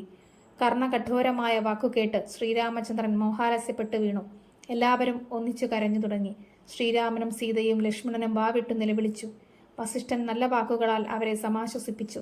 മന്ദാകിനിയിൽ കുളിച്ച് പിണ്ടോദകം നൽകി പുണ്യാഹം കഴിച്ചു. അന്ന് ഉപവസിച്ചു. പിറ്റേന്ന് കുളിച്ച് സന്ധ്യാവന്ദനം കഴിച്ചു. ആശ്രമത്തിൽ വസിച്ചു. ശ്രീരാമനെ വന്ദിച്ചുകൊണ്ട് ഭരതൻ പറഞ്ഞു തുടങ്ങി, അടിയൻ അഭിഷേകത്തിനുള്ള വസ്തുക്കളെല്ലാം കൊണ്ടുവന്നിട്ടുണ്ട്. ജ്യേഷ്ഠനായ അങ്ങ് അഭിഷേകം നടത്തി പ്രജാപരിപാലനം നടത്തണം. പിന്നെ ഗൃഹസ്ഥാശ്രമം, അശ്വമേധയാഗം എന്നിവ നടത്തി അങ്ങയുടെ പുത്രനെ രാജ്യഭാരം ഏൽപ്പിച്ച് വനവാസം ചെയ്യണം. എൻ്റെ അമ്മയുടെ ദുഷ്കൃതം ചിന്തിക്കരുത്. ഭരതൻ രാമനെ ദണ്ഡ നമസ്കാരം ചെയ്തു. ശ്രീരാമൻ ഭരതനെ എഴുന്നേൽപ്പിച്ചു ആലിംഗനം ചെയ്തു. അച്ഛൻ എനിക്ക് കാനനവാസവും നിനക്ക് രാജ്യഭരണവും തന്നു. താതൻ്റെ നിയോഗം അനുഷ്ഠിക്കലാണ് പുത്രധർമ്മം എന്ന് പറഞ്ഞു ശ്രീരാമൻ നിർത്തി ഭരതനെ പറഞ്ഞു, താതൻ വയോധികൻ മൂഢമാനസൻ പറഞ്ഞത് ശരിയല്ല. ജ്യേഷ്ഠൻ തന്നെ രാജാവാകണം. വീണ്ടും രാഘവൻ ഭരതനോട് പറഞ്ഞു, അച്ഛൻ ഒരു തരത്തിലും ദോഷമുള്ളതായാളല്ല. അസത്യഭയം കൊണ്ട് ചെയ്തതാണ്. അമ്മ കൈകേയിക്ക് ആവശ്യപ്പെടുമ്പോൾ 2 വരം നൽകാമെന്നേറ്റിരുന്നു. കൈകേയി അമ്മ ആവശ്യപ്പെട്ട വരങ്ങളാണിത്. അത് വ്യത്യസ്തമായി അനുഭവിക്കുന്നതും ശരിയല്ല. സത്യവിരോധം നമ്മളും ചെയ്യരുത്. ഭരതൻ ശ്രീരാമനോട് പറഞ്ഞു, ഞാനും ലക്ഷ്മണൻ പോലെ വരത്തിലേക്ക് വരുന്നു. ഭരതൻ ദർഭ വിരിച്ച് കിഴക്കോട്ട് തിരിഞ്ഞു നിന്നു. ശ്രീരാമചന്ദ്രൻ വസിഷ്ഠൻ മുനിയോട് ഇവരെ പിന്തിരിപ്പിക്കുക എന്ന് പറഞ്ഞു. വസിഷ്ഠൻ ശ്രീരാമന്റെ ജന്മരഹസ്യം ഭരതനെ പറഞ്ഞു മനസ്സിലാക്കി. രാവണനെ കൊന്ന് പ്രജകളെ പരിപാലിക്കാനാണ് ശ്രീരാമജന്മം. ഈ സംഭവിച്ചതെല്ലാം ദൈവനിശ്ചയമാണ്. ആരെയും കുറ്റപ്പെടുത്തേണ്ടതില്ല. നീ എല്ലാവരോടും കൂടി രാജധാനിയിലേക്ക് പോവുക. 14 വത്സരം കഴിയുമ്പോൾ ശ്രീരാമചന്ദ്രൻ മടങ്ങിവരും. ഭരതൻ ദുഃഖേന ശ്രീരാമ പാദുകങ്ങൾ വാങ്ങി ഭജിക്കാനായി പാദുകം തലയിൽ വെച്ച് ശ്രീരാമചന്ദ്രനെ പ്രദക്ഷിണം വെച്ച് എന്നു 14 സംവത്സരം തികയുന്നു അന്ന് അങ്ങ് മടങ്ങി വന്നില്ലെങ്കിൽ പിറ്റേന്ന് ഞാൻ അഗ്നിയിൽ ചാടി മരിക്കും എന്ന് പറഞ്ഞു. ശ്രീരാമചന്ദ്രൻ സമ്മതിച്ചു. ഭരതനും പരിവാരങ്ങളും മടങ്ങി ഗംഗ കടന്ന് അയോധ്യയിലെത്തി. ഭരതനും ശത്രുഘ്നനും വ്രതത്തോടിരുന്നു. താപസവേഷം ധരിച്ചു. പാദുകം സിംഹാസനത്തിൽ വെച്ചു. ശ്രീരാമപാദങ്ങളാണെന്ന് സങ്കല്പിച്ചു പൂജ ചെയ്തു. ശ്രീരാമനും സീതയും ലക്ഷ്മണനും ചിത്രകൂടത്തിൽ കുറച്ചുനാൾ വാണു. പിന്നീട് വീണ്ടും ആരെങ്കിലും അന്വേഷിച്ചു വന്നെങ്കിലോ എന്ന് കരുതി ദണ്ഡകാരണ്യത്തിലേക്ക് പോയി. അത്രിയുടെ ആശ്രമത്തിൽ പ്രവേശിച്ചു. മുനി അർഘ്യപാദ്യാദികൾ കൊണ്ട് പൂജിച്ചു. അത്രിയുടെ പത്നി അനസൂയ ഉള്ളിലുണ്ട്, പോയി കണ്ടാലും എന്ന് പറഞ്ഞു. സീത അനസൂയ പാദങ്ങൾ വണങ്ങി. അനസൂയ സീതയെ ആലിംഗനം ചെയ്തു. ദുകൂലം, കുണ്ഠലം, അംഗരാഗം എന്നിവ അനസൂയ സീതയ്ക്കു നൽകി. സീതയെ അനുഗ്രഹിച്ചു. അന്നു രാത്രി അവർ അവിടെ വസിച്ചു. ഇനി നമ്മൾ പോകുന്നത് ആരണ്യകാണ്ഡത്തിലേക്കാണ്. ആരണ്യകാണ്ഡം. ശ്രീരാമനും സീതയും ലക്ഷ്മണനും കുറച്ചുനാൾ അത്രിമുനിയുടെ ആശ്രമത്തിൽ വസിച്ചു. പിന്നീട് അത്രിമുനിയോട് അനുവാദം വാങ്ങി ദണ്ഡകാരണ്യത്തിന് പുറപ്പെട്ടു. ശിഷ്യന്മാർ വഴി കാട്ടാനുണ്ടായിരുന്നു. അത്രിമുനിയോടുകൂടെ വരേണ്ടതില്ല, വഴി കാട്ടാൻ ശിഷ്യന്മാരുണ്ടല്ലോ എന്ന് പറഞ്ഞു. വഴിക്ക് ഒരു നദി കണ്ടു. ശിഷ്യർ അവരെ തോണി കടത്തി. മുനി ശിഷ്യന്മാരെ അത്രിമുനിയുടെ ആശ്രമത്തിലേക്ക് മടക്കി അയച്ചു. ലക്ഷ്മണൻ വില്ലുകുലച്ച് മുന്നിലും പിന്നാലെ സീതയും ഒടുവിലായി ശ്രീരാമനും പ്രയാണം ആരംഭിച്ചു. ഒരു നാഴിക ദൂരം ചെന്നപ്പോൾ ഒരു മഹാസത്വം അവരോട് ചോദിച്ചു, ദുഷ്ടജന്തുക്കളുള്ള കാട്ടിൽ നിങ്ങൾ ആരാണ് ബാലന്മാരെ? മനോഹരിയായ ഇവൾ ഏതാണ്? ഞാൻ രാമൻ, ഇവൾ എൻ്റെ പത്നി സീത, ഇവൻ എൻ്റെ അനുജൻ ലക്ഷ്മണൻ. ഞങ്ങൾ ജനക നിയോഗത്താൽ ഇങ്ങനെയുള്ളവരെ ശിക്ഷിച്ച് ലോകം രക്ഷിക്കാൻ വന്നിരിക്കുന്നു. സത്വം പറഞ്ഞു, ഞാൻ വിരാതകൻ, എന്നെ പേടിച്ച് താപസരെല്ലാം ദൂരെ പോയി. നിങ്ങൾക്ക് ജീവനിൽ കൊതിയുണ്ടെങ്കിൽ ആയുധങ്ങളും അങ്ങനെയും വെടിഞ്ഞ് ഓടിപ്പോയിക്കൊള്ളുക, അല്ലായെങ്കിൽ ഞാൻ നിങ്ങളെ ഭക്ഷിക്കുന്നതാണ്. വിരാതൻ സീതയോടടുത്തു. രാമൻ അവൻ്റെ കൈകൾ വെട്ടി കാലുകൾ അറുത്തു. വീണ്ടും അവനടുത്തപ്പോൾ രാമൻ വിരാതൻ്റെ തല അറുത്തു. വിരാതൻ്റെ ശരീരത്തിൽ നിന്നും ഒരു സുന്ദരൻ പ്രത്യക്ഷപ്പെട്ടു. പിന്നെ ശ്രീരാമൻ സ്തുതിച്ചു തുടങ്ങി, ഞാൻ വിദ്യാധരനാണ്, ദുർവാസാവിൻ്റെ ശാപം നിമിത്തം രാക്ഷസനായതാണ്. അങ്ങയുടെ കാരുണ്യത്താൽ ശാപമോക്ഷം വന്നു. വീണ്ടും ഭഗവാനെ സ്തുതിച്ചു തുടങ്ങി. വിദ്യാധരൻ സ്വർഗം പോകി. ശ്രീരാമനും സീതയും ലക്ഷ്മണനും ശരഭംഗാശ്രമത്തിൽ ചേർന്നു. ശരഭംഗ മുനീന്ദ്രൻ അവരെ പൂജിച്ചു. മുനി പറഞ്ഞു, ഞാൻ അനേകം നാളായി അങ്ങയെ കാണാൻ കാത്തിരിക്കുന്നു. ഇന്ന് ഞാൻ ആർജിച്ച പുണ്യം സഫലമായി.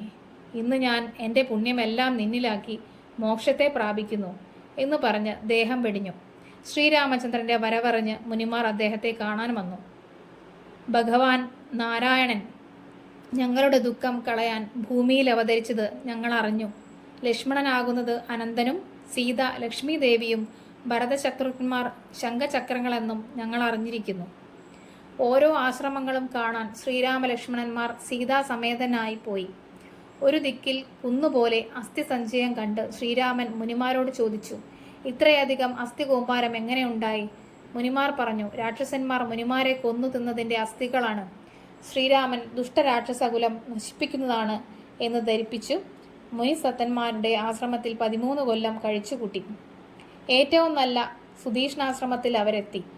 അഗസ്ത്യന്റെ ശിഷ്യനായ സുധീഷ്ണൻ രാഘവനോട് പറഞ്ഞു, ബ്രഹ്മാവും ശിവനും വന്ദിക്കുന്ന അങ്ങയുടെ പാദം എന്നും ഭക്തിയോടെ എന്നുള്ളിൽ ഉണ്ടാകണം.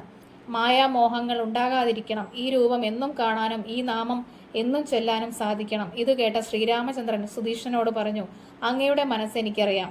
സദ്ഭക്തന്മാർക്ക് ചിന്തിക്കുന്നത് പോലെ തന്നെ വരും. ഞാൻ വന്നത് അങ്ങയുടെ ഗുരുവായ അഗസ്ത്യനെ കാണാനാണ്. ഞാനും എൻ്റെ ഗുരുവിനെ കണ്ടിട്ട് വളരെ നാളായി. നാളെ നമുക്കെല്ലാം ഒന്നിച്ചു പോയി ഗുരുവിനെ കാണാം. സന്ധ്യാവന്ദനം കഴിഞ്ഞു. അഗസ്ത്യന്റെ അനുജന്റെ ആശ്രമത്തിലെത്തി. അന്ന് അവിടെ കൂടി. പുലർക്കാലെ എല്ലാവരും സന്ധ്യാവന്ദനം കഴിച്ച് കാനനത്തിൽ കൂടെ നടന്നു. നന്ദനോദ്യാനത്തിന് തുല്യമായ ആശ്രമപ്രദേശം കണ്ട് നടന്നു. സുധീഷ്ണൻ അഗസ്ത്യമുനിയോട് ശ്രീരാമനും സീതയും ലക്ഷ്മണസമേതം ആഗതനായതായി പറഞ്ഞു. അഗസ്ത്യമുനി ഇത് സ്വയം അറിഞ്ഞിരിക്കുന്നു. രാമനെ കാണാൻ ഞാൻ വളരെ നാളായി ആഗ്രഹിക്കുന്നു. അഗസ്ത്യൻ ശ്രീരാമചന്ദ്രനെ കണ്ട് എൻ്റെ തപസ്സിൻ്റെ സാഫല്യം വന്നു എന്ന് പറഞ്ഞു. ശ്രീരാമനും സീതയും ലക്ഷ്മണനും മുനിയെ ദണ്ഡനമസ്കാരം ചെയ്തു. അഗസ്ത്യമുനി അവരെ എഴുന്നേൽപ്പിച്ചു. ആലിംഗനം ചെയ്തു. വനഭോജനം നൽകി സൽക്കരിച്ചു. അഗസ്ത്യസ്തുതി. നീ ബ്രഹ്മാദി ദേവകളോട് രാവണനെ കൊല്ലാൻ ഭൂഭാരം തീർക്കാൻ അവതരിക്കും എന്ന് പറഞ്ഞ അന്നു മുതൽ ഞാനിവിടെ ശ്രീപാദംഭുജം ധ്യാനിച്ചു വസിക്കുന്നു. മായയിൽ നിന്ന് മഹാതത്വമുണ്ടായി. മഹാതത്വത്തിൽ നിന്ന് അഹങ്കാരം, സാത്വികം, രാജസം, താമസം. സാത്വികത്തിൽ നിന്ന് മനസ്സ്, രാജസത്തിങ്കൽ നിന്ന് ഇന്ദ്രിയങ്ങൾ, താമസത്തിങ്കൽ നിന്ന് സൂക്ഷ്മ തന്മാത്രകളും ഉണ്ടായി. സർവ്വദിക്കിലും വ്യാപിച്ചിരുന്ന സ്ഥൂല സഞ്ചയത്തിൽ നിന്നും വിരാട് പുരുഷനുണ്ടായി. ബ്രഹ്മാവും വിഷ്ണുവും ശിവനും ഉണ്ടായി. ലോക സൃഷ്ടിക്കും ബ്രഹ്മാവും സത്വഗണത്തിന് വിഷ്ണുവും സംഹരിക്കാൻ ശിവനും ഉണ്ടായി. നാമമന്ത്രോപസാഗരമായ ഭക്തന്മാർക്ക് വിദ്യ തനിയെ ഉണ്ടാകും. ഭക്തിഹീനന്മാർക്ക് ഒരിക്കലും മോക്ഷം ലഭിക്കുകയില്ല. നിന്നിൽ എപ്പോഴും എനിക്കും ഭക്തി സംഭവിക്കണം. അഗസ്ത്യൻ ഒരു വില്ല് ഇന്ദ്രൻ കൊടുത്തത് ബാണതുണീരത്തോടെ കൊടുത്തു. എന്നിട്ട് പറഞ്ഞു, രാക്ഷസവംശം നിന്നാൽ നഷ്ടമാക്കിയിടുക വേണം. 2 നാഴിക ചെല്ലുമ്പോൾ പഞ്ചവടി കാണാം. ഗൗതമി തീരത്ത് ആശ്രമം ചമച്ച് സീതയോടും ലക്ഷ്മണനോടും കൂടി വസിച്ചാലും. അഗസ്ത്യപാദങ്ങൾ വന്നിച്ച് ശ്രീരാമൻ പുറപ്പെട്ടു. അവിടെ മലയുടെ മുകളിൽ വൃദ്ധനായ ജടായുവിനെ കണ്ടു. ശ്രീരാമന് പക്ഷീന്ദ്രനെ മനസ്സിലായില്ല. മുനിഭക്ഷകനായ രാക്ഷസനെന്നു കരുതി ലക്ഷ്മണനോട് വില്ല് വാങ്ങി പക്ഷിശ്രേഷ്ഠൻ ശ്രീരാമനോട് പറഞ്ഞു, ഞാൻ അങ്ങയുടെ അച്ഛൻ്റെ സ്നേഹിതനാണ്, ഭക്തനായ ജടായുവാണ് ഞാൻ. അതുകേട്ട് ജടായുവിനെ അവരുടെ പർണശാലയ്ക്കരികെ ഇരുത്തി. പഞ്ചവടിയിൽ പർണശാല തീർത്ത് ലക്ഷ്മണൻ ഫലമൂലാദികളും ജലവും കൊണ്ടു കൊടുക്കും. രാത്രി ചാപബാണങ്ങൾ ധരിച്ച് ഉറങ്ങാതെ നിൽക്കും. പ്രാതകാലെ സീതയെ മധ്യത്തിലാക്കി ഗൗതമിയിൽ പോയി കുളിക്കും. ഒരു ദിവസം മുക്തിമാർഗം ഉപദേശിക്കാൻ ലക്ഷ്മണൻ ശ്രീരാമചന്ദ്രനോട് പറഞ്ഞു, മായാസ്വരൂപം, ജ്ഞാനസാധനം, ആത്മസ്വരൂപം മായ കൊണ്ട് വിശ്വമുണ്ടെന്ന് തോന്നിക്കുന്നു. ദേഹം, പഞ്ചഭൂതക സഞ്ചയം, ഇന്ദ്രിയങ്ങൾ, മനസ്സ്, ബുദ്ധി, ജീവാത്മാവ്, പരമാത്മാവ്, ചിത്തബുദ്ധി, ദേഹശുദ്ധി ചെയ്തു രാമനാമ ജപിത്താൽ ഭക്തി കൊണ്ട് കൈവല്യം വരും. ഭക്തന്മാരുടെ നിത്യസംഗമം, വ്രതാനുഷ്ഠാനങ്ങൾ അജ്ഞാനമകറ്റും. ഭക്തിമാന വിജ്ഞാനമുണ്ടാകും. ഭക്തി, വിശ്വാസം, ശ്രദ്ധ ഇവയുണ്ടായാൽ മുക്തി ലഭിക്കും. ശൂർപ്പണഖ. ഒരു നിശാചരി രാമപാദങ്ങളാൽ ആകൃഷ്ടയായി കാമരൂപിണിയായി വന്ന് രാമനോട്, ആരാണ് നീ, എന്താണ് ഇവിടെ വന്നത് എന്ന് ചോദിച്ചു. രാക്ഷസേശ്വരനായ രാവണ സഹോദരി ശൂർപ്പണയാണ് ഞാൻ. ഖരദൂഷണ ത്രിശിരസുള്ള സഹോദരന്മാർ കൂടെയുണ്ട് എന്ന് പറഞ്ഞു. ശ്രീരാമൻ പറഞ്ഞു, ഞാൻ ദശരഥപുത്രനായ ശ്രീരാമൻ, ഇവൾ എൻ്റെ ഭാര്യ സീത, ഇവൻ അനുജൻ ലക്ഷ്മണൻ, നിനക്കെന്തു വേണം? രാമൻ ചോദിച്ചു. ശൂർപ്പണഖ പറഞ്ഞു, നിന്നെ ഞാൻ വളരെ സ്നേഹിക്കുന്നു. നീ എന്നോട് കൂടെ പോരൂ, എന്നിട്ടിനെ രമിച്ചു കൊള്ളണം. ഉത്തരമായി ശ്രീരാമൻ പറഞ്ഞു, സീത എൻ്റെ ഭാര്യയാണ്, ഉപേക്ഷിക്കാൻ കഴിയില്ല. സപ്തനിയാകാമെന്ന് കരുതിയാൽ അത് നിനക്ക് സഹിക്കാൻ കഴിയില്ല. നീ സുന്ദരിയാണല്ലോ, എൻ്റെ അനുജൻ ലക്ഷ്മണൻ ഉണ്ടല്ലോ, അവനോട് പറയുക. അതുകേട്ട് നിശാചരി ലക്ഷ്മണനോട് ഭർത്താവാകണമെന്ന് അപേക്ഷിച്ചു. ലക്ഷ്മണൻ അവളോട് പറഞ്ഞു, ഞാൻ രാമചന്ദ്രൻ്റെ ദാസൻ, നിനക്കു ദാസിയാകാൻ കഴിയില്ല. നീ രാമചന്ദ്രനോട് തന്നെ പറയുക. വീണ്ടും ശൂർപ്പണഖ ശ്രീരാമചന്ദ്രനോട് തന്നെ പരിഗ്രഹിക്കാൻ പറഞ്ഞു.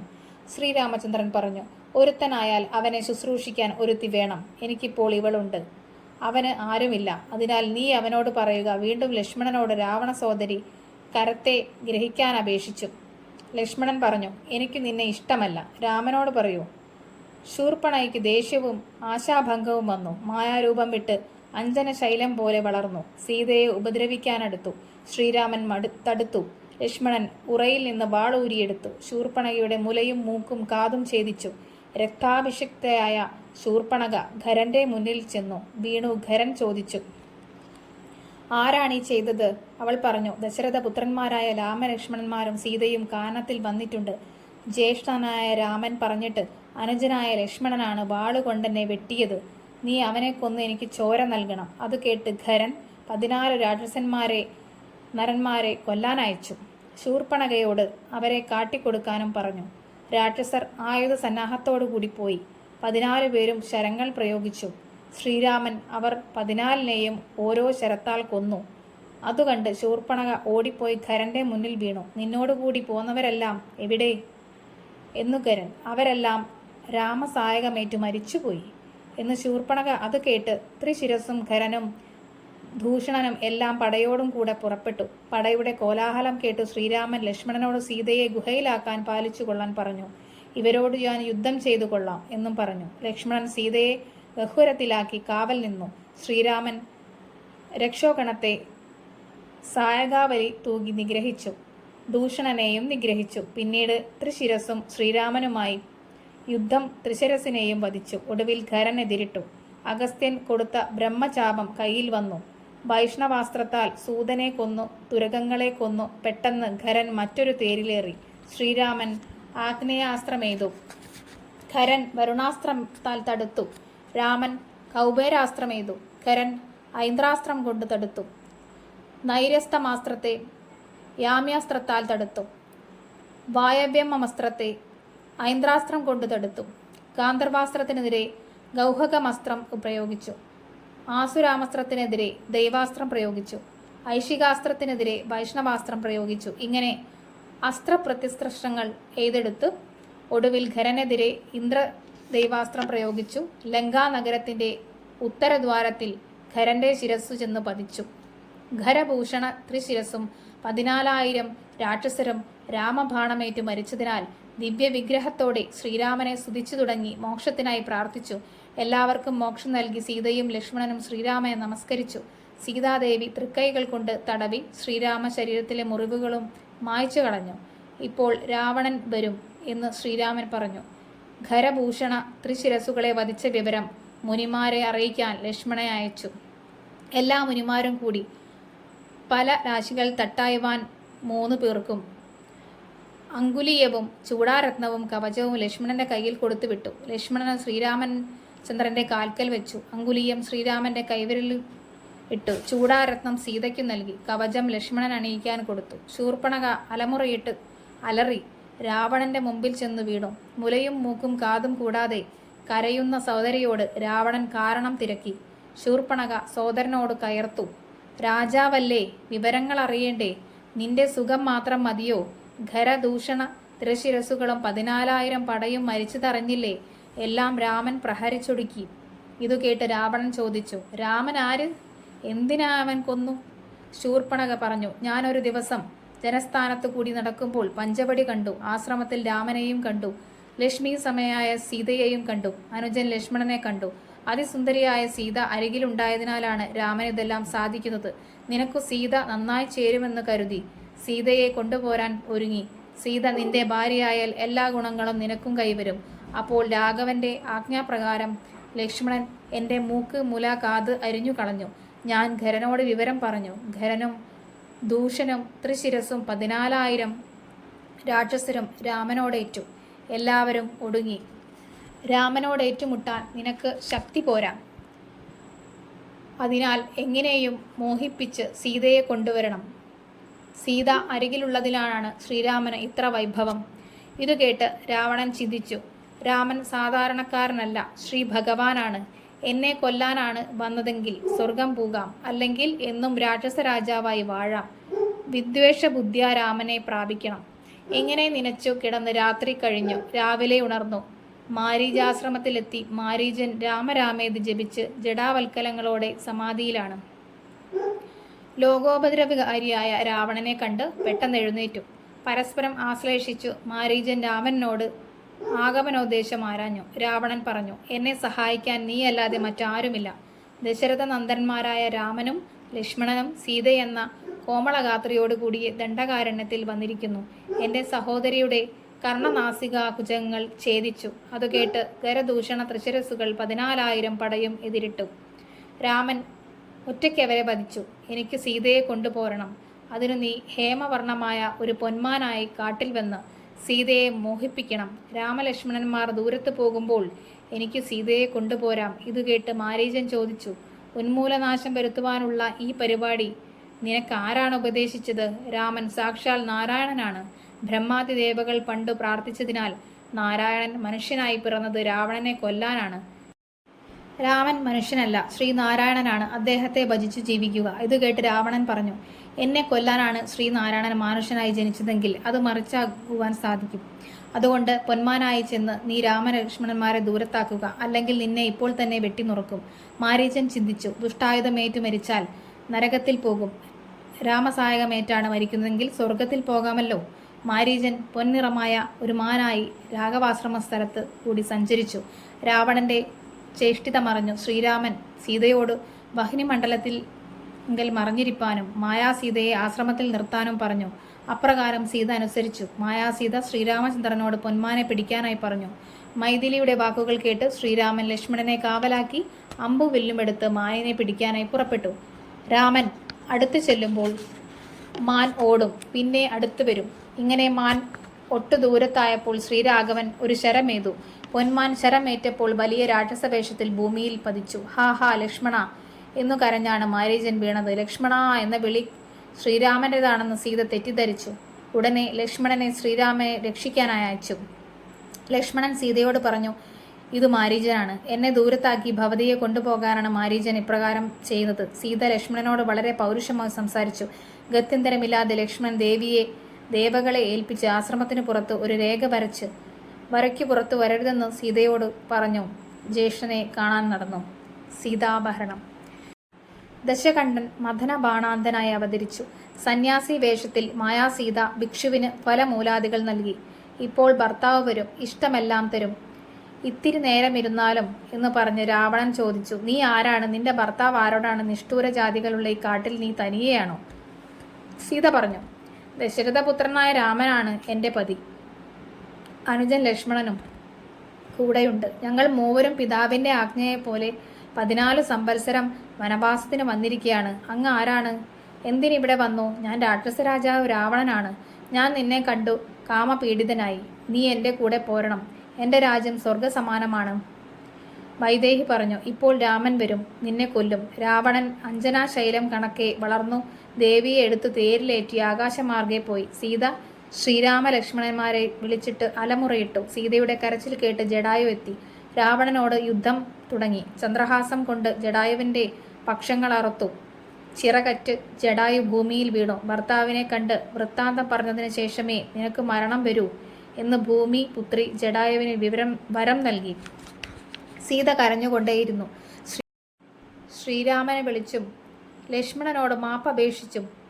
സീതയുടെ വിലാപം കേട്ട് രാവണന് ശ്രീരാമൻ വരുമോ എന്ന ഭയം. സീത കീഴ്പോട്ട് നോക്കിയപ്പോൾ പഞ്ചവാനരന്മാരെ കണ്ടു. സീത ആഭരണങ്ങൾ പൊതിഞ്ഞ് ശ്രീരാമന് കാണാൻ യോഗം വരണമെന്നർത്ഥിച്ച് കീഴ്പോട്ടിട്ടു. അത് ഋഷ്യമൂകാജലത്തിൽ പതിച്ചു. രാവണൻ സമുദ്രം കടന്ന് ലങ്കയിലെത്തി. സീതയെ ശിംശഭാവൃക്ഷച്ചുവട്ടിൽ നിർത്തി. രാക്ഷസ സ്ത്രീകളോട് പരിപാലിക്കാൻ പറഞ്ഞു. ജാനകി പാതിവൃത്യത്തോടെ വസിച്ചു. ആഹാരമില്ല, കുളിയില്ല, വെയിലും കാറ്റും മഞ്ഞും മഴയും സഹിക്കുകയും വേണം. മനുഷ്യജന്മത്തിൽ സങ്കടമില്ലാത്തവരില്ല. സീതാന്വേഷണം. ശ്രീരാമൻ മായാമൃഗവേഷം പൂണ്ട മാരീചനെ ബാണമെയ്തു കൊന്നതിന് ശേഷം ആശ്രമം നോക്കി നടന്നു. കുറച്ചു നടന്നപ്പോൾ ലക്ഷ്മണൻ വരുന്നത് കണ്ടു. മനസ്സിൽ രാമൻ എല്ലാം ചിന്തിച്ചു. മായാസീതയാണെന്ന് പറയാൻ വയ്യ. അഗ്നിമണ്ഡലത്തിലെ സീതയെ വഹ്നിപ്രവേശം ചെയ്യിച്ച് പിന്നെ കൊണ്ടുപോകാം. മനുഷ്യനായി പിറന്നത് രാവണ നിഗ്രഹത്തിനാണല്ലോ. ശ്രീരാമൻ ലക്ഷ്മണനോട് ചോദിച്ചു, സീതയെ തനിയെ ആക്കിപ്പോയത് എന്തിന്? രക്ഷോജാതികൾ എന്തു ചെയ്യുമെന്നറിയാം. ലക്ഷ്മണൻ സീതയുടെ കഠിനതരമായ വാക്കുകൾ കണ്ഠക്ഷോഭത്തോടെ പറഞ്ഞു. സ്ത്രീകളുടെ വാക്കു വിശ്വസിക്കുന്നത് ഭോഷത്വമാണെന്ന് ഇപ്പോൾ മനസ്സിലായില്ലേ എന്നായി ശ്രീരാമൻ. പർണശാലയിലെങ്ങും സീതയെ കാണാതെ ശ്രീരാമൻ വിലപിച്ചു തുടങ്ങി. പക്ഷികളോടും മൃഗങ്ങളോടും തരുക്കളോടും സീതയെ കണ്ടോ എന്ന് അന്വേഷിച്ചു. രാമൻ ദുഃഖിച്ചു നടക്കുമ്പോൾ തേരഴിഞ്ഞുടഞ്ഞു കിടക്കുന്നത് കണ്ടു. ഏതോ രാക്ഷസർ യുദ്ധം ചെയ്തതാവാമെന്ന് ലക്ഷ്മണനോട് പറഞ്ഞു. പിന്നീട് ഭയങ്കരമായ രൂപത്തെ കണ്ടു. ആ രൂപത്തെ കൊല്ലാനായി ലക്ഷ്മണനോട് വില്ല് ചോദിച്ചു. ശബ്ദം തിരിച്ചറിഞ്ഞ് രൂപം പറഞ്ഞു, എന്നെ വധിക്കരുത്, ഞാൻ അങ്ങയുടെ ദാസനാണ്. അങ്ങയുടെ അച്ഛൻ്റെ മിത്രയായ ജടായുവാണ് ഞാൻ. ദശമുഖൻ അങ്ങയുടെ പത്നിയെ കട്ടുകൊണ്ടുപോകുമ്പോൾ ഞാൻ തടുത്തു യുദ്ധം ചെയ്തു. തേരും വില്ലും പൊട്ടിച്ചു. രാവണൻ ചന്ദ്രഹാസം കൊണ്ട് എൻ്റെ ചിറകുകൾ വെട്ടി വീഴ്ത്തി. അങ്ങയെ കണ്ട് വിവരം പറഞ്ഞേ മരിക്കാവൂ എന്ന് സീതാദേവി വരവും തന്നു. ജടായുവിനെ ശ്രീരാമൻ തലോടി. എൻ്റെ വല്ലഭയുടെ വൃത്താന്തം പറയൂ എന്ന് പറഞ്ഞു. എനിക്ക് വയ്യ, എന്നെ അനുഗ്രഹിക്കണം, എൻ്റെ ഉള്ളിൽ ഈ രൂപമുണ്ടാകണം എന്ന് ജടായു പറഞ്ഞു. ശ്രീരാമചന്ദ്രൻ ജടായുവിനെ തലോടി. ജടായു പ്രാണൻ വെടിഞ്ഞു. ലക്ഷ്മണനോട് കാഷ്ടങ്ങൾ കൊണ്ട് ചിതയൊരുക്കാൻ പറഞ്ഞു. ലക്ഷ്മണൻ ചിതയൊരുക്കി പക്ഷീന്ദ്രനെ സംസ്കരിച്ചു. ഉദകക്രിയകളും ചെയ്തു. ജടായു സ്വർഗം പൂകി രാമനെ സ്തുതിച്ചു. ജടായു സ്തുതി. ലോകാധിനാഥനായ രാമനെ ജടായു സ്തുതിച്ച വിധം വർണ്ണിക്കാൻ ആരാലും സാധ്യമല്ല. ആ സ്തുതിഗീതം നിത്യവും ചൊല്ലുന്ന ജനത്തിൻ്റെ എല്ലാ പാപങ്ങളും അകലും. രാമനും ലക്ഷ്മണനും വീണ്ടും നടന്നു. വഴിമധ്യേ ഒരു ഭീകരസത്വം, മുഖവും കാലുകളും ഉദരത്തിൽ കൈകൾക്ക് അനേക നാഴിക നീളം. പക്ഷിയോ മൃഗമോ അല്ല. എന്തു ചെയ്യണമെന്നാലോചിച്ച് ഓരോരുത്തർ ഒരേ കരം ഛേദിക്കാമെന്ന് പറഞ്ഞ് ഇടതുകരം രാമനും വലതുകരം ലക്ഷ്മണനും ഛേദിച്ചു. ആ സത്വം അത്ഭുതത്തോടെ ചോദിച്ചു, എൻ്റെ കരങ്ങൾ ഛേദിക്കാൻ ശക്തിയുള്ള നിങ്ങൾ ആരാണ്? ഇവിടെ വരാൻ കാരണമെന്ത്? ശ്രീരാമൻ പറഞ്ഞു, ഞാൻ അയോധ്യാധിപൻ ദശരഥൻ്റെ മൂത്ത മകൻ രാമൻ.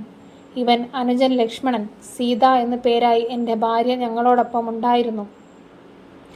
ഞങ്ങൾ നായാട്ടിന് പോയപ്പോൾ രാക്ഷസ രാജാവായ രാവണൻ സീതയെ കട്ടുകൊണ്ടുപോയി. കാട്ടിൽ സീതയെ അന്വേഷിച്ച് ഞങ്ങൾ നടക്കുമ്പോൾ അതിഭീഷണ വേഷത്തോടെ നിന്നെ കണ്ടു.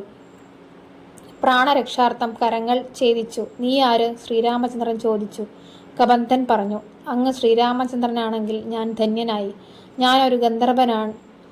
യൗവന ദർപ്പിതനായി ക്രീഡിച്ചു നടക്കുമ്പോൾ അഷ്ടാവക്രനെ കളിയാക്കി മഹാമുനി ഞാൻ രാക്ഷസനാകട്ടെ എന്ന് ശാപം നൽകി. രാക്ഷസനായ ഞാൻ ശതമന്യുവിനോടടുത്തു. ശതമകൻ തലയറുത്തു. പണ്ട് ബ്രഹ്മാവ് തന്ന വരം മൂലം ഞാൻ മരിച്ചില്ല. ഇന്ദ്രൻ എൻ്റെ തലയെടുത്തു കുക്ഷിയിൽ വെച്ചു. പാദങ്ങളെയും കുക്ഷിയിലാക്കി. ഹസ്തങ്ങൾ വളർന്ന് യോജനായുധങ്ങളായി. വൃത്തിക്കു വേണ്ടി ഹസ്തങ്ങളാൽ ഇരയെ പിടിച്ചു വായിലാക്കി ജീവിക്കുന്നു. ഇനി എന്നെ ദഹിപ്പിക്കണം. ഭാര്യാമാർഗം ഞാൻ പറയാം. സൗമിത്രി ഭൂമി കുഴിച്ച് ഇന്ധനങ്ങളിട്ട് കബന്ധനെ ദഹിപ്പിച്ചു. ആ ദേഹത്തിൽ നിന്ന് സുന്ദരനായ ഗന്ധർവശ്രേഷ്ഠൻ ഉണർന്നു.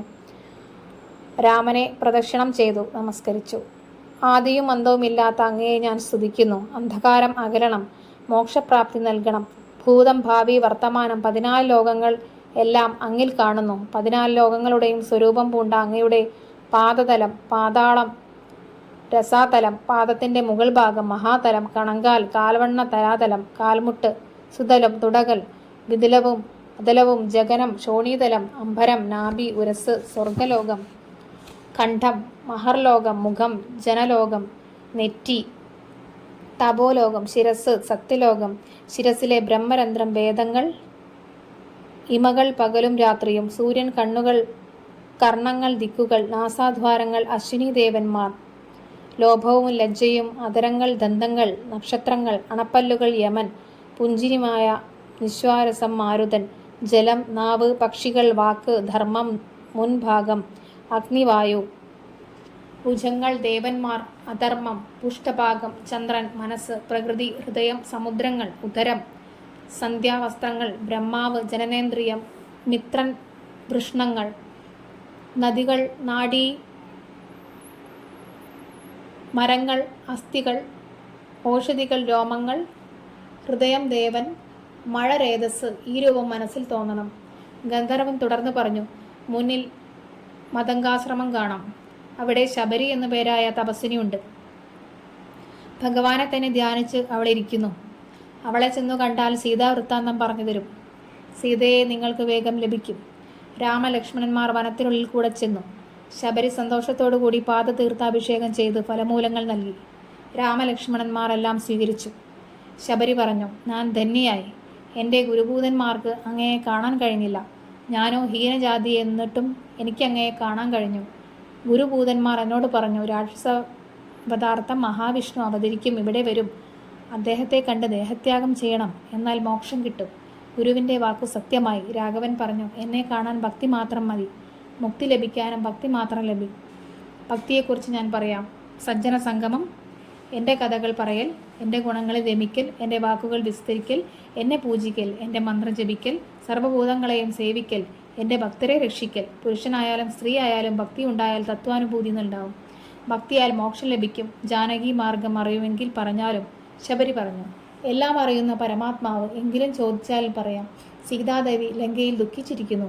രാവണനാണ് കൊണ്ടുപോയത്. ഞാൻ ദിവ്യദൃഷ്ടി കൊണ്ട് സീതയെ കണ്ടിരിക്കുന്നു. മുന്നിൽ പമ്പാനദി, അതിനു പിന്നിൽ ഋഷ്യമൂകാചലം, സുഗ്രീവനും 4 മന്ത്രിമാരും വാഴുന്ന സ്ഥലം. ജ്യേഷ്ഠനായ ഭാര്യയെ പേടിച്ച് സുഗ്രീവൻ വസിക്കുന്നു. ബാലി മുനിശാപം കാരണം ഋഷ്യമൂകാചലത്തിൽ വരില്ല. അങ്ങ് സുഗ്രീവനോട് സഖ്യം ചെയ്തുകൊള്ളു. ദുഃഖമെല്ലാം തീർന്ന് കാര്യസാധ്യം വരും. ഞാൻ അഗ്നി പ്രവേശനം ചെയ്യുന്നു. എന്നെ അനുഗ്രഹിച്ചാലും. ശബരി ദേഹത്യാഗം ചെയ്തു. മുക്തി ലഭിച്ചു. ഭക്തവത്സലൻ പ്രസാദിച്ചാൽ നീചജാതികൾക്ക് പോലും മുക്തി ലഭിക്കും.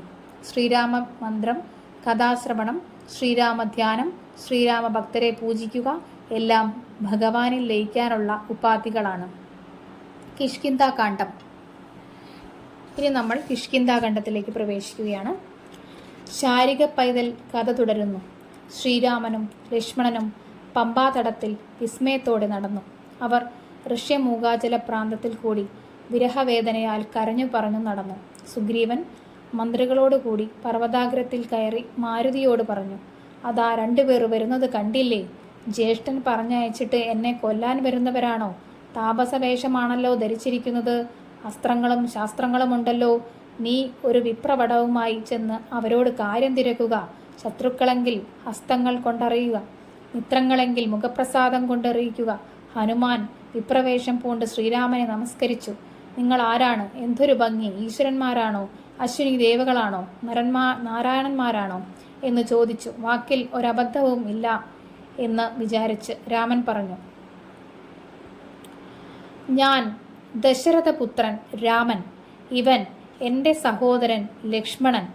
ഞങ്ങളുടെ കൂടെ എൻ്റെ ഭാര്യ ജാനകിയും ഉണ്ടായിരുന്നു. അച്ഛൻ്റെ ഇച്ഛ അനുസരിച്ച് തപസ് ചെയ്യാൻ വന്നവരാണ്.